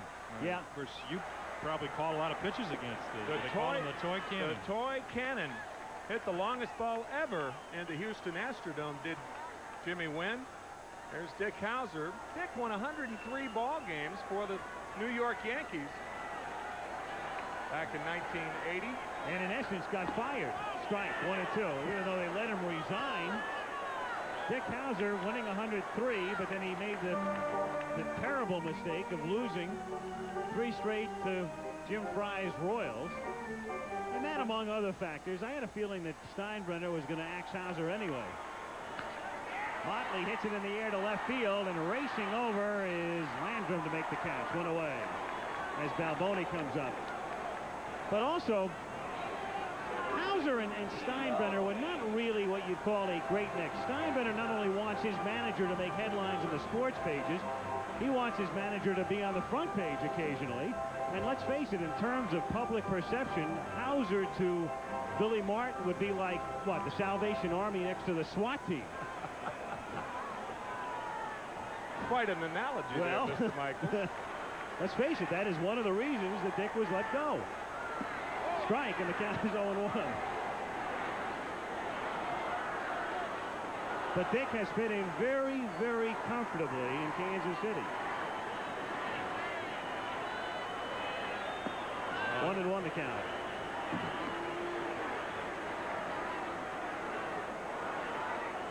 You talk to people here, and they say the one thing that he says is that you don't get quite as much interference from the front office here in Kansas City as he did in New York. 1 ball, 2 strikes, the count on Balboni, with Biancalana due up next, but Lynn Jones has come out on deck. So we'll probably see back-to-back pinch hitters. And it's 2-2. Again, you can see John Tudor working that inside corner, trying to get ahead, and it does look, Timmy, that he's back in his rhythm. I mean, he's thrown a lot of changeups and getting it over when he's behind in the count, but and there you can see Porter. There's another changeup, strike 3. Great change.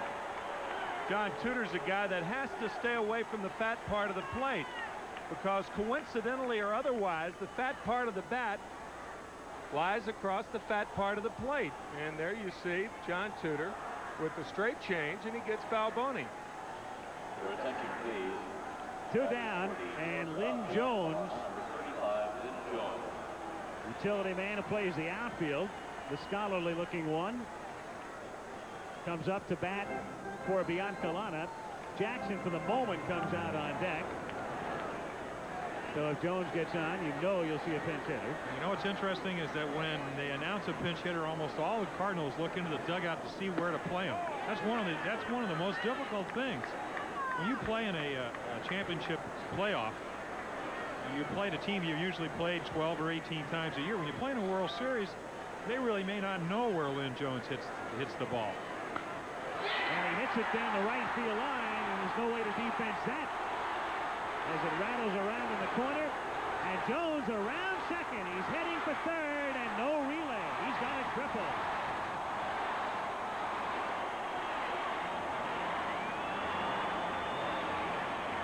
Lynn Jones, who facing Tudor when John was in the American League, was 0 for 10 lifetime. Rips one to right, and the tying run is 90 feet away, and Hal McRae will be coming up.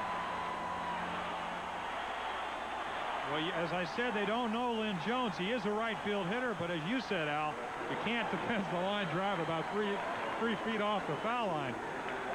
They might have been able to hold him for a double if they were shifted more to right field. And of course, one of the cardinal rules of baseball is with 2 outs, you don't go to third unless you know you can make it. But what it does, it causes a lot more pressure both on Tudor, both on Porter, both on the infielders.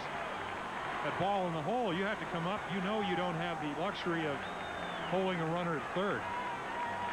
And that stirs the Cardinal bullpen. They have a right-hander and a left-hander. It looks like Todd Worrell and Ricky Horton, but it's too late to face Hal McRae. 5 career home runs. Nobody has more off Tudor. 2 out, and McRae pinch hitting, takes outside, ball 1. Lynn Jones at third. Cardinals on top by a score of 2-1.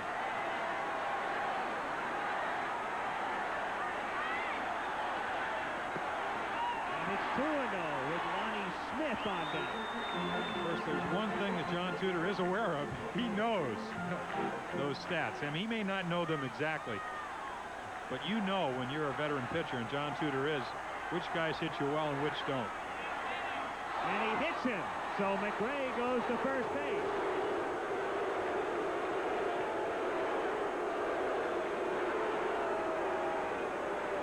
So the go-ahead run is now on. And on a 2-0 pitch, McRae, who tried to take 2 for the club the other night in that playoff game and got neither call from the umpire, takes one here. A little bit different story here with the 2-0 count.